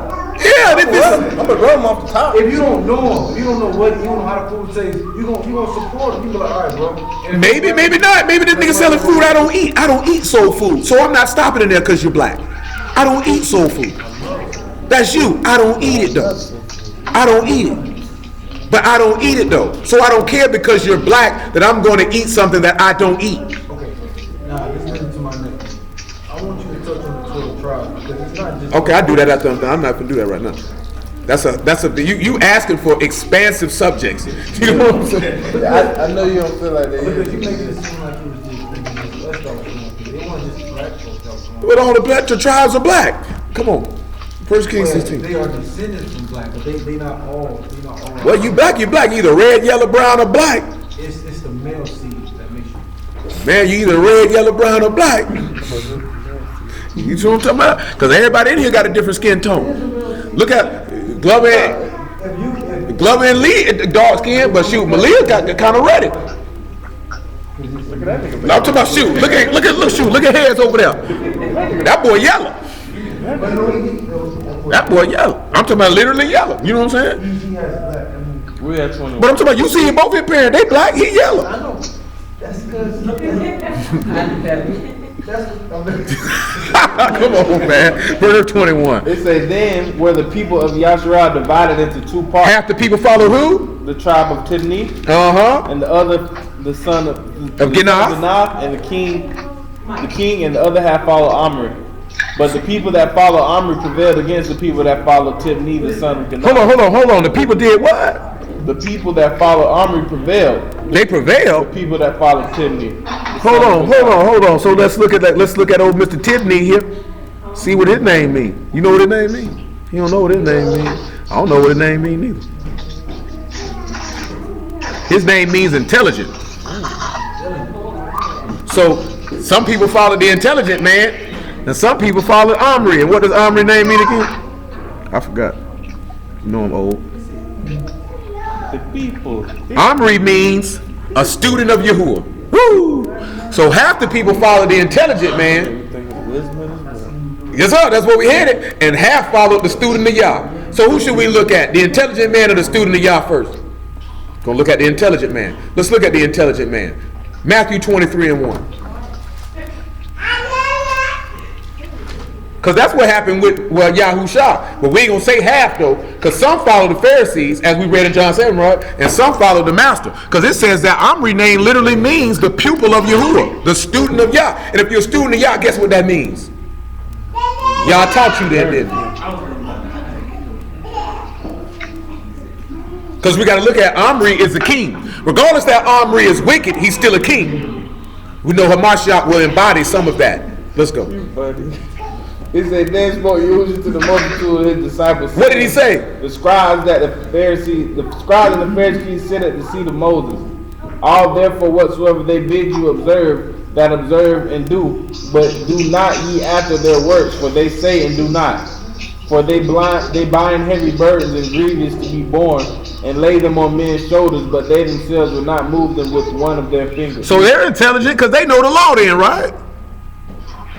Now, he already mentioned one of the things we were going to state, right, that the wisdom of this world is foolishness to Elohim, right?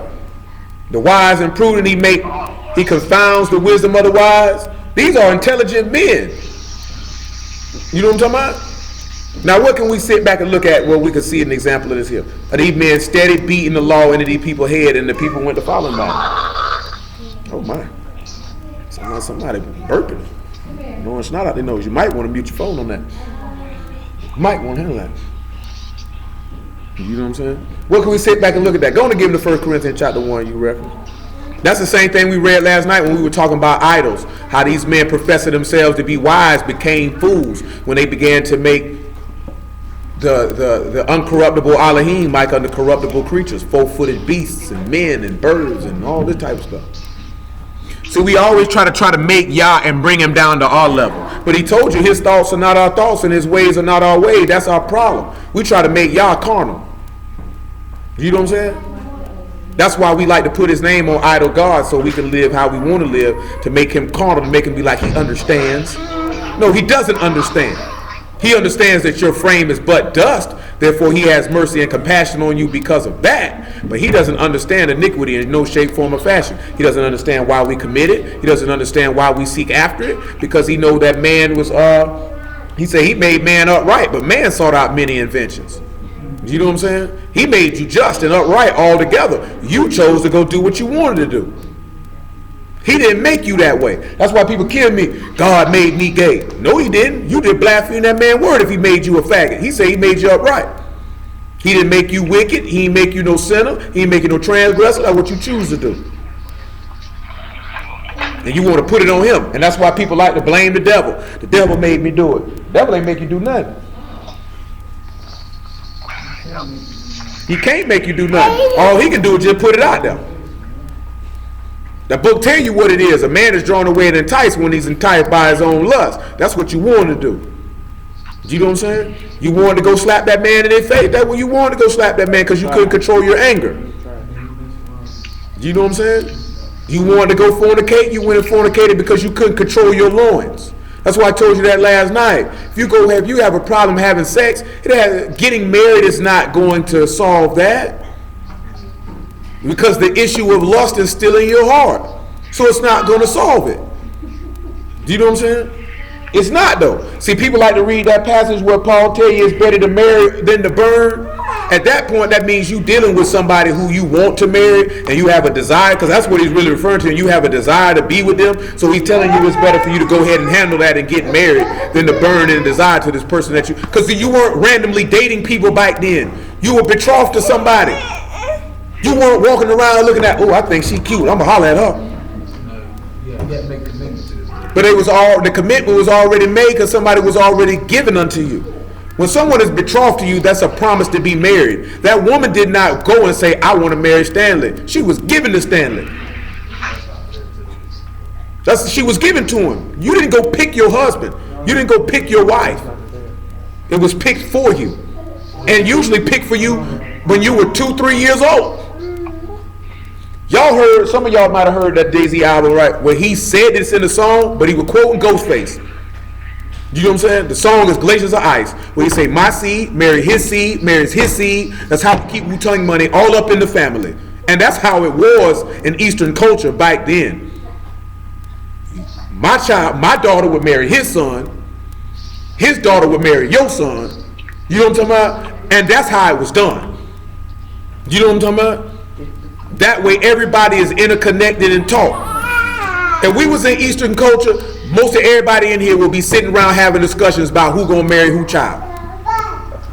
Straight up and down. It ain't even gonna be no sitting back thinking no outside person finna come in and marry your daughter, because you're gonna be talking to one of the brothers about his son marrying your daughter. Y'all gonna be having conversations about that. You know what I'm talking about? That's dead serious. You wouldn't even, there wouldn't even be a chance for your daughter to even be succumbing to anybody in the world, because you done already handled that. They get older, they already know each other, they've been raised up together, they already know that's gonna be your husband, baby. Straight up. Like this here. And you know why? Because you would have known the stock that he came from. You're gonna know his parents, so you're gonna know what he's been taught. You're gonna know how he's been raised. You're gonna already know that. There's no guessing. You're already going to know what type of daughter this is, because you know her mama. You know what type of domestic skills she's been taught. You know if she's going to be a submissive woman or not, because you know her mother. You already know she's going to be a woman Yahoo fears Yah, because you know her mother. See, what we get in our mind is because of the culture that we live in, just send them on out there, let them pick one. Hope you find one, a needle in a haystack, baby. Get you a Yahudim. Now, don't bring no Hebrew back here. Mark. You know what I'm saying? That's all you're going to tell them. Get your Yahudim, baby. Don't bring no Hebrew back here. You bring a Hebrew back here, just go on and get him 45 and just shoot me with it, because I done failed you. I told little Muffin when she was little, don't bring no white man home.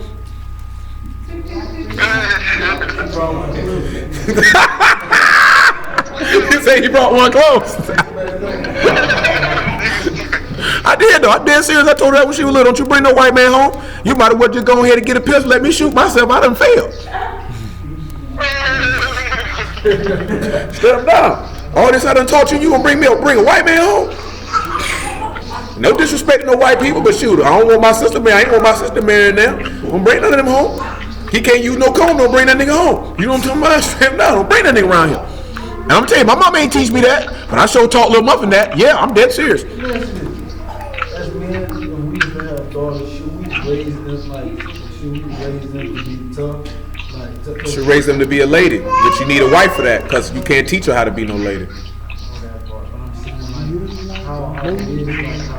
No, I don't want her to be tough like a man. I want her to be strong, but I don't want her to be tough. No, I'm just saying, like if she was out in the street, she was well, that's not teaching her how to be tough. That's teaching her how to defend herself. And then know that. What is it? Right on. Go ahead, because we almost done. We got to get ready to get out of here. Come on back, man. Where we were headed to? 1 Corinthians 1 and 18. It said, for the preaching of the state is to them. That nigga Dwight said it's on site, nigga.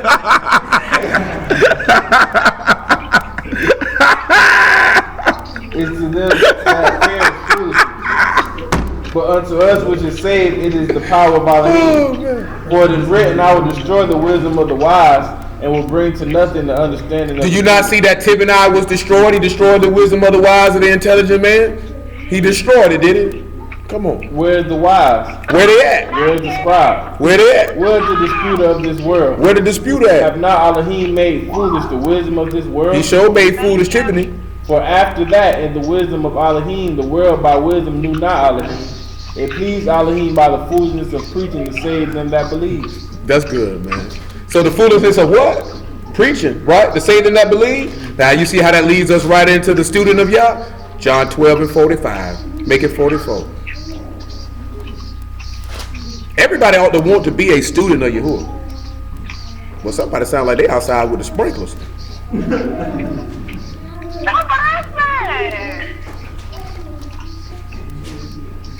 Yahushua cried and said, He that believeth on me believeth not. Him that believeth on me believeth not on me, but on him that sent me. After that, get John 6:44. And he that sent me, seeth him that sent me. I am come a light unto the world, that whosoever believeth on me should not abide in darkness. And if any man hear my words and believe not, I judge him not. He don't judge him. For I came not to judge the world, but to save the world. You know what people say? See, Jesus didn't judge. See, what he was stating was his manifestation in the flesh. He was not coming to execute judgment. He was coming to execute salvation. Because if he executed judgment at that time, everyone would have to die, which would defeat the purpose of his manifestation of the flesh at that time. Remember what he said? Give me Hebrews 9:27. Somebody might want to mute their phone. Somebody got some sweatpants rubbing together. That nigga said sweatpants rubbing together. Don't we still got to finish Jeremiah 41:1. I ain't forgot it. 9:27. It says, and it is appointed unto men once to die, but after this the judgment. Mm-hmm. So Mashiach was once offered to bear the sins of many, and unto them that look for him shall he appear a second time without sin unto salvation. So when he appears the second time, he's appearing to execute judgment. So we got to understand why he said he didn't come to judge. Because he did not come to judge. That's why he said, you judge after the flesh. I judge no man. He said, but if I do judge, my judgment is true. He didn't come for that. You don't see Hamashiach judging anyone. You're the only person you see him judging in his time when he was walking on the earth. Who's the only thing? It was the only thing he judged, because it wasn't a person. It was that fig tree. And that fig tree was representative of what he was going to do at judgment if you had not bared forth the fruits of righteousness at that time. That's it. That was it. And then even there, that's what you might can see what people say get a grace period. Because he say, hey man, don't cut it down. He said, let's come back around here around such and such time. And if it ain't bear no fruit, cut it down. Meaning that you always gonna have a space where everybody would have a space to hey, somebody gotta mute their phones, a lot of noise. Doll say she can't hear and she would greatly appreciate it. So when you turn around and you look at it, right? When you hear the word, does he expect you to be just within 24 hours? No. You know what I'm saying? No, he doesn't expect that. But he doesn't expect you to walk around and play with him for 2-3 years either. You know what I'm saying? He told the scribe, what did John the Baptist tell the Pharisees when they came to holler at him?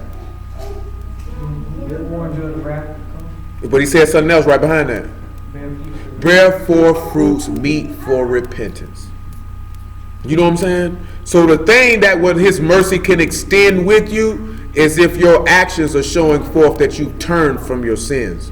If your actions are not consistent with a person who's turned from their sins, then his mercy. What did we read last night? He said, seek him and he will seek you.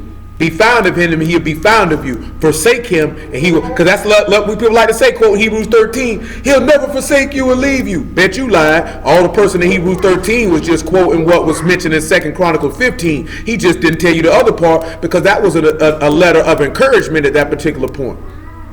So he didn't feel no need to tell you. Plus he's writing the Hebrews, so Hebrews already know if you forsake Yah, he gonna forsake you. They already know this. Because we just read it in Leviticus 26. He'll walk contrary to you while you walking contrary to him. He can't meet in the middle with you and you not meeting to him. How can y'all take your hand and you got sin in it? You gonna say you gonna defile the Father who cannot be defiled? This is our mind frame that we gonna make Yah be something that he's not to appease our own wicked consciousness and hearts. That's what we want to do. You know what I'm saying? It don't work that way. If you wicked, you just wicked. It is what it is. You know what I'm saying? If you just, then you just. It just is what it is. You can't make somebody straight who y'all done made crooked. If that nigga crooked, nigga crooked. You know what I'm saying? Guess what, right? And I ain't trying to get no extra stuff. Donald Trump been an idiot and a douchebag and a tool for 30 some odd years. He just ain't started doing it. You know what I'm saying? Y'all don't know that because you young. The Donald Trump you see is the Donald Trump that's been on television since I've been a child. This is the same dude. He ain't changed that damn time. He done got a little bit more extreme in the stuff he say out his mouth. He's always been like that. You know what I'm saying? He is what he is. You see some people, they hear that word and there's a manifestation of change in their hearts instantly. where they move to shedding all things that are ungodly. And then you have some people who shed nothing, but yet proclaim. Give me Titus 1 and 14. Screw it. 1 and 14. After that, John 6 and 44 and Ephesians 4 and 20. Yeah. I don't know what they mean. Take them with disrespect. 1 and 14. I'm going to say it again. I feel you know he trying to get it. I ain't mad at it. I like that. What do you say? And they say, just help me with the sale. You know what I'm saying? Just help me with the sale. Don't be a nigga, be my nigga. Nigga say, you rep the same smart tech? That junk's still funny though. I'm talking about, I got that junk in my phone. That junk's still funny. And I periodically watch it for a good chuckle. It is though, that junk's still funny. Y'all know what some clips, no, I'm like, ain't lie to you. Another professor ain't as funny the first time I seen it. It's still funny, but it ain't that funny. Because he's a punk, that's why. Shoot, it was before I even know he was a punk. For me, it takes funny off. But I ain't gonna tell you no lie though. Them scenes at that dinner table are all still hilarious. Oh yeah. Oh, another professor, they say, Mike Douglas. Mike Douglas. Mike Douglas. You said 1 and what? 14. They said, look at him, Hercules. It said, give not heed to Jewish fables and commandments of men that turn from the truth. Don't give heed to who? To Jewish fables. And what else? Commandments of men that turn from the truth. Don't listen to men who turn from Yahushua. Don't listen to their instructions. Don't listen to men who turn from walking in righteousness. He said, don't listen to them. No. Go ahead. Unto the pure, all things are pure. To the pure, all things are what? Are pure. What else? But unto them that are defiled and unbelieving, is nothing pure. Nothing's pure to a wicked nigga. But even their mind and conscience is defiled. Woo. They profess that they know Elohim, but in works they deny. Guess what? They do what? Hold on, back that up. He say they back that up to verse 15. Read that again. Look what he say now. Unto the pure, all things are pure. So if you're pure, that means you're clean. That means every word. Does not the book of Psalms, Psalms 19 specifically, say all the words of Yahuwah are pure?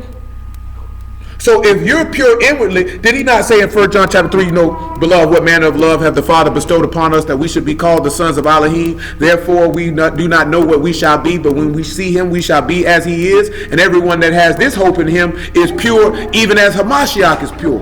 Because that's the hope that Hamashiach had, that his Father would raise him from the dead, correct?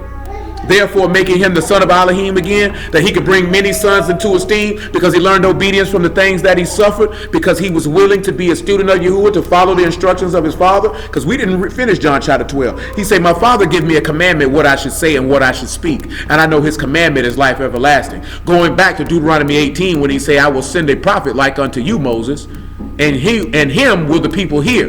He said, I will put my words in his mouth, meaning his Father taught him. See, Yahushua is the student of Yahuwah. Who taught Yahushua in the way of righteousness, in the way of knowledge and understanding? His Father did. That's train up a child in the way that he should go. He taught him. You know what I'm talking about? Now, what did Hamashiach come to do? Teach us. Which we finna read out of John 6 and 44 in a moment. He came to teach us.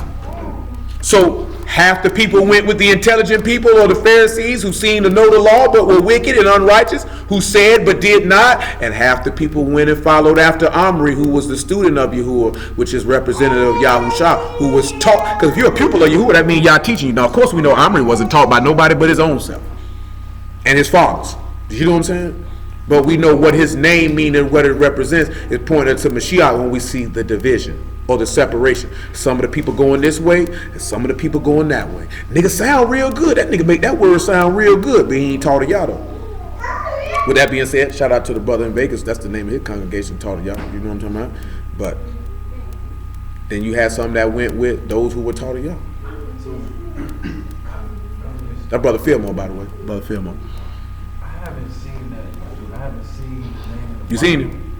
Well, that was a cartoon named Fillmore. Yeah, there was a pimp in San Francisco named Fillmore Slim. I'm dead serious. All right, man. Because there's a street in San Francisco named Fillmore Street, and his parents told him, don't go on Fillmore Street. And he took his happy behind on Fillmore Street. And now he's living the life of iniquity for the last 40 years, if he's still alive. Yeah, I just happened to see that in the documentary. You know, them pimps crazy, man. Them some slick talking dudes. You know what I'm saying? But you have to sit back and look at that, because that's what we like. That's when I forgot what we was just looking at the other day. Oh, that was in 2 Peter chapter 2. When he said that when we were talking about them false prophets that say those empty words, they try to entice you with man's wisdom. That's what Paul told you in 1 Corinthians chapter 2. That our preaching is not with enticing words of man's wisdom. Because people, that's why I told you like that with Dr. Sebi the other day. That's not taken away from nothing that Dr. Sebi researched, anything that he found, or any products that he sold. But he wasn't taught of Yah, he just was an intelligent man. You know what I'm saying? You can't, just because somebody may be a sinner, does not take away from something that they did if it was decent work on a natural level, or if they're intelligent. I'm not going to take that away from him. You know what I'm saying? Yeah, John D. Rockefeller was wicked. That doesn't mean he wasn't an intelligent person. You know what I'm saying? Because you have to have some manner of intelligence to get any manner of success. Even in sitting back looking at that, Yah say he the one that give you wealth. You still have to have the manner of intelligence to execute what he's giving you wealth in. You know what I'm saying? Even if Satan is blessing you with wealth, you still have to have some manner of intelligence. Like, it's not just like Yah just going to say, your business is going to be successful because I said it's going to be successful. No, you still got to get out in that vineyard and word. Do you know what I'm saying? It's still, you still got to go grind. You still got to have knowledge of your field and what you're doing. That's how people think. He'll snap the finger and the money will come in. You're an idiot. Do you know what I'm saying? A lot of people are idiots. Like, if you really, I don't think y'all really sit down and really discriminate the words that people say in their mouth when y'all have conversations with people. 9 times out of 10, because you're having conversations with people about nothing or small talk. Do you know what I'm saying? You're not really having any conversations with people of any substance to really see how stupid a lot of the people you around really are. You know what I'm saying? If you pay attention to what they saying out of their mouth. See, some people who are real stupid, they learned a good trick. You know what that is? Say little. Because they know the less I say, the less likelihood you can find out how stupid I am. You know what I'm saying? And they can cloak their stupidness for years. Dexter Manley was a former NFL player who could not read or write. He cloaked it for years. Yeah, he cloaked his that he couldn't read or write for years. He's a little bit before y'all time. You know what I'm saying? But he could not read or write, and he was playing professional football. Went to a 4-year university. Because at that time in the 80s and early 90s, dudes didn't really leave college early like that. So they stayed the whole 4 years. And that man went through the University of Oklahoma and could not read or write. That's a poor reflection on the University of Oklahoma. That's definitely a poor reflection on the University of Oklahoma and his high school. Yeah. He just played football. He was a good football player. He was an outstanding football You player. don't get no. You might have went to college, but you don't get no 4-year degree not knowing how to read and write. That man could How not. much football you But now sometimes back then they had people that They still do it now. I know, but They still do. He could not read or write. You can look him up. His name is Dexter Manley. War number 72, played for the Washington Redskins. This man could not read or write. You know the most hurtful thing I ever experienced with being in prison, and a dude couldn't read or write, and he didn't want to tell me that he couldn't read. He'd be like, bro, read the letter for me. I can't make it out. And I knew he couldn't read. I just didn't put him out there like, nigga, you can't read, nigga, just like this. I know you can't read, but I know that's embarrassing. So I have to let him get the courage up to come tell me that he can't read versus sliding him because he can't read. No, he never did. I just kept reading stuff on him. You know what I'm saying? This is your day. No, I'm not finna do that man like that, especially not in that environment. Yeah, bro. What you look like in prison, nigga? Let nigga teach you how to read. No, niggas would do it, but you got to. But as a man, I ain't gonna be like, oh my nigga, you can't read, bro. Don't take that kind of. You know what I'm saying? I got to let him have that courage to come up and tell me that my nigga I can't, cause he know I know he can't read. Do you know what I'm saying? But this nigga asking me to read is, you know what I'm saying? It's gambling tickets and all that type of stuff. You know, nigga from around my way. I ain't know him, but he was from around my way. You know what I'm saying? We about the same age. I know the nigga can't read, but you just don't. That's embarrassing. You know what I'm saying? You just don't want to tell me, my nigga, you want me to teach you how to read? First thing the nigga say, what you trying to say, nigga? It's the approach. You can say approach all you want to. Is if he want to learn how to read or not. That's it. That's it, bro. That's it. That's Be it. nice and polite. That nigga ain't trying to learn. That's gonna explode. Now you're gonna have to bump with this nigga, stab this nigga. You live next to this nigga. Oh, now he your roommate. You don't want. No, I mean we know room, but that's not the point though. It's the point of this is a man and men have pride. Do you know what I'm saying? Even if we not in that environment, men have pride. He knows I know he can't read. I know he knows this.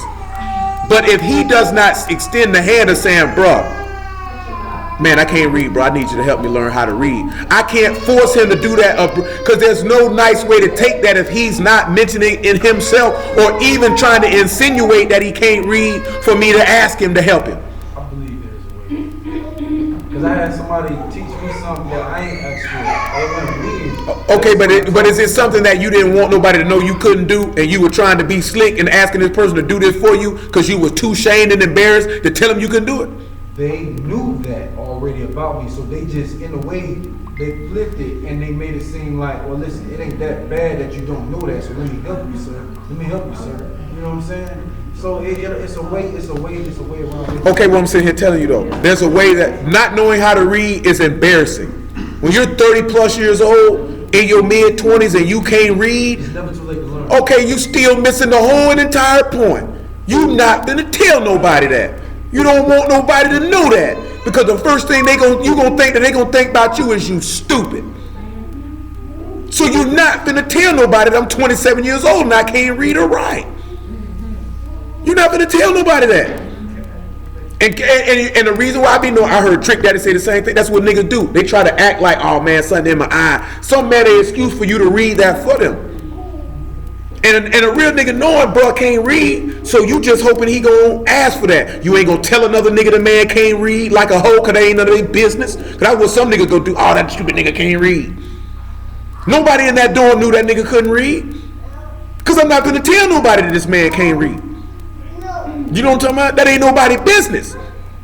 But I'm just hoping, like, man, I hope this nigga got 25 years for selling a $20 rock. And this man sitting here and he can't read and he can't write. But that show he keep gaming though he could came to you. And you was gonna do right, bro. Yeah, I wasn't gonna slide. Cause we had been kicking it. Nigga like, oh, you from the side, you from zone 3? Yeah, I'm from zone 3, nigga. Oh, you know such and such. Oh, we know the same people and all. Nigga say, man, look at that. All right, shoot. I'm finna have brother read it for me. I'm finna have brother read it. And it's a lot of niggas in prison who can't read or write, and they're never gonna say anything. They did a study when I was in the county jail about 13 years ago that they say the average grade level for somebody in the Duval County jail was the 5th grade. The 5th grade. And you think these grown, and you talk about killers, robbers, drug dealers, gangsters, and you think they finna sit here and wanna hear my nigga, you can't read, you want me to help you out? You think you finna have a cordial conversation with that man when you sitting there? No, she's trying to say, nigga, I'm dumb or something, my nigga. His pride is gonna cause him to throw his defenses up. Now, you know what, I really can't read, brother, and I appreciate you having that concern to teach me how to do that. These are not rational thinking people. These are criminals. You know what I'm talking about? Now imagine a regular person who's not a criminal, the shame and stigma that's on you, because it's really not your fault that you can't read or write. Numerous people have failed you in your life. You know what I'm saying? But that's not a conversation you can have with them to where they can have that understanding that your parents failed you. The Duval County public school system failed you. These people failed you because you can't teach yourself how to read or write. Somebody needs to teach you that themselves.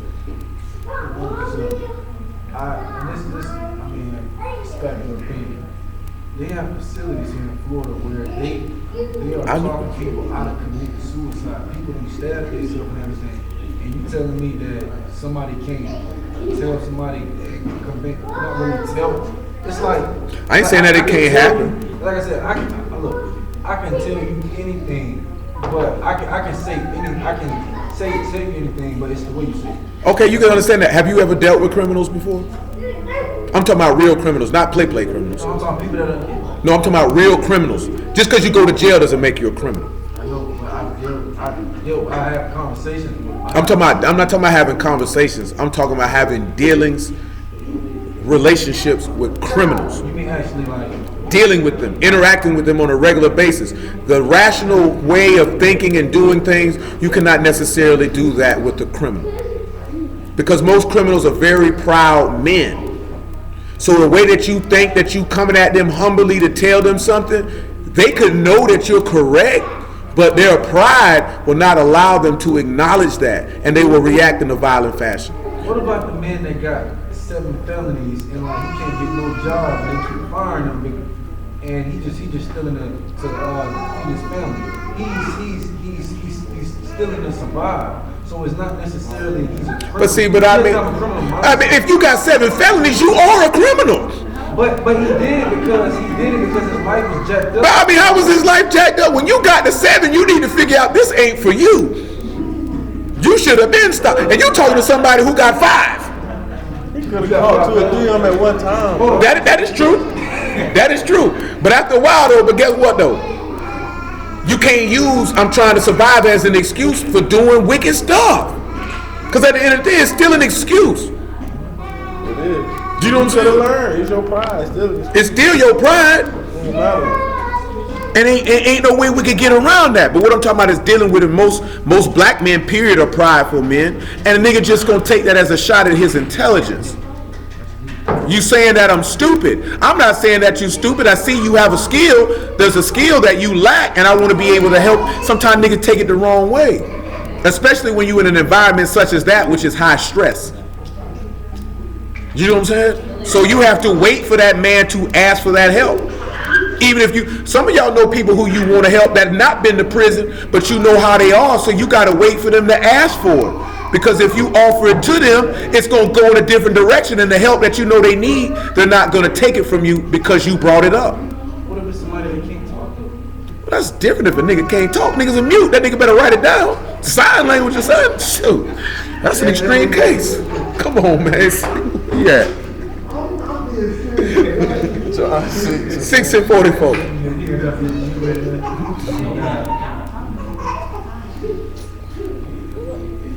You look like you got a headache with that scarf on your head. I see 3 veins popping in your forehead, and they bank head bouncing.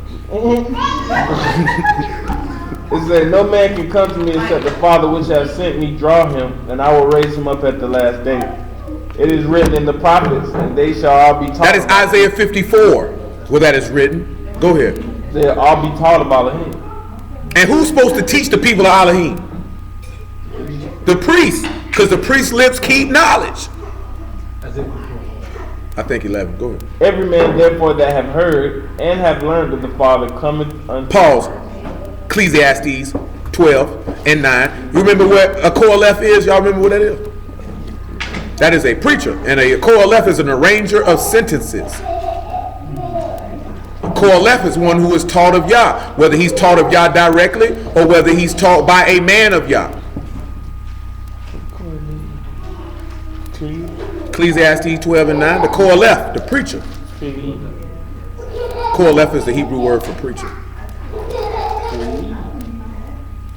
It says, "And moreover, because the preacher was wise, he still taught the people knowledge." So he got wise, he's got the skill to fight.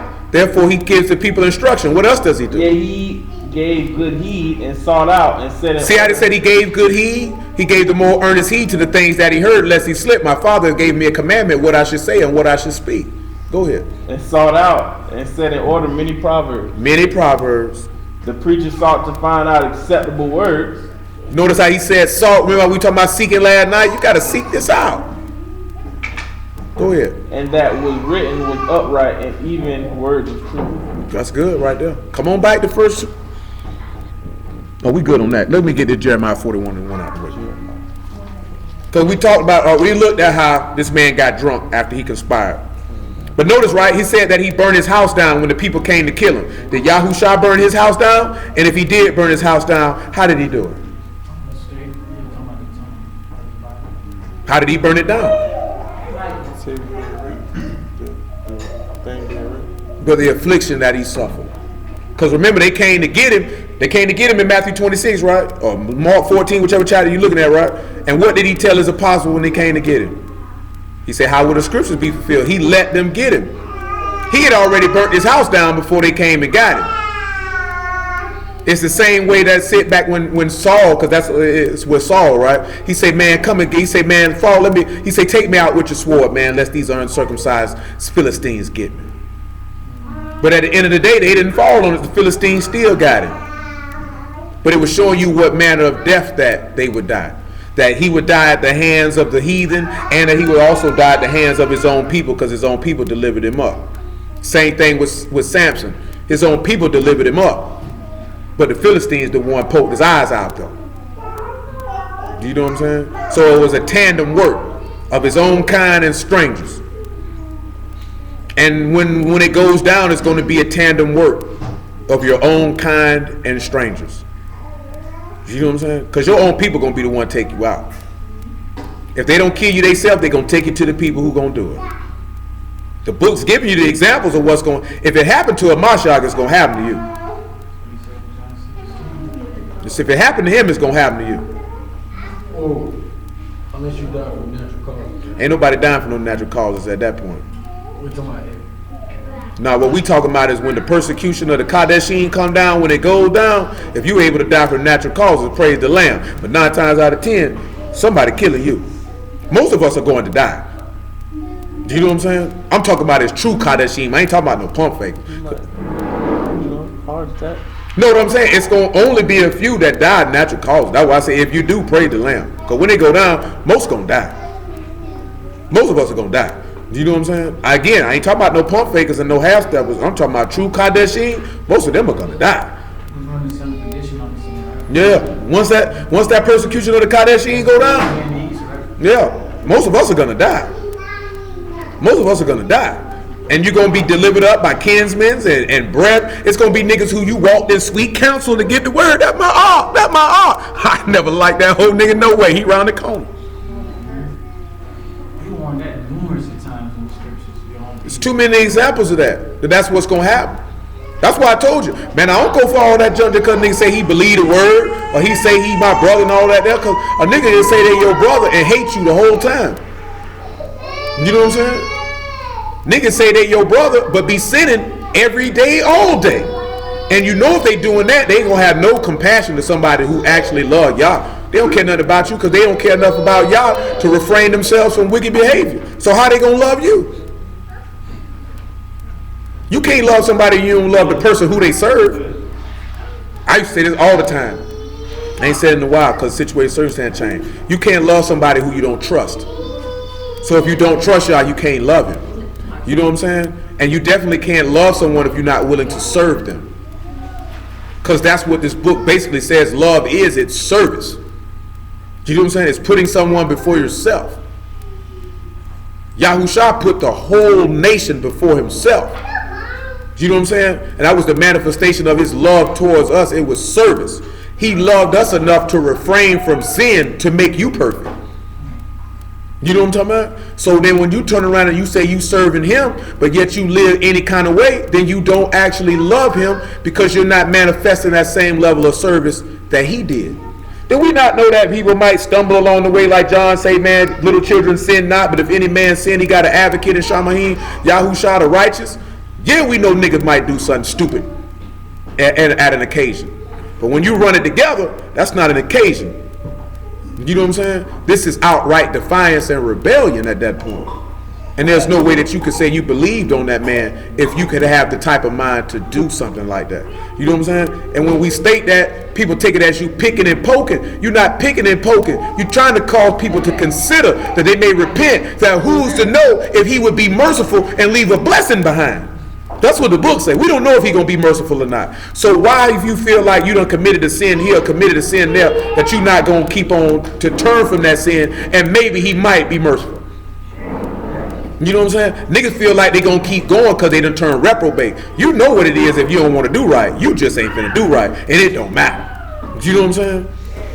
You know when your mind is in a bad place when you can commit sin or commit evil and it's nothing for you to do it. You know what I'm saying? It's nothing for you to do it. You can do it with no conscience. That's when you're in a bad place. And I ain't talking about you feel bad about it and then do it again. You know what I'm saying? Because that ain't no different than slapping somebody and they say, oh man, that hurt when you slapped me. I'm sorry, bro. You slap them again. Because you ain't considering every time we commit sin, we pushing that nail in his hand. Do you know what I'm saying? We pushing that spear in his side. That nail in his foot, that rock upside his head, that crown of thorns, you mashing it in, you slapping him, spitting on him, reviling him, reproaching him. That's what we doing when we do that. We don't consider that for the person whom we say that we love. You know what I'm saying? Because we say we love this man, don't we? But then we do that. How much did we really love him? If we could kill him.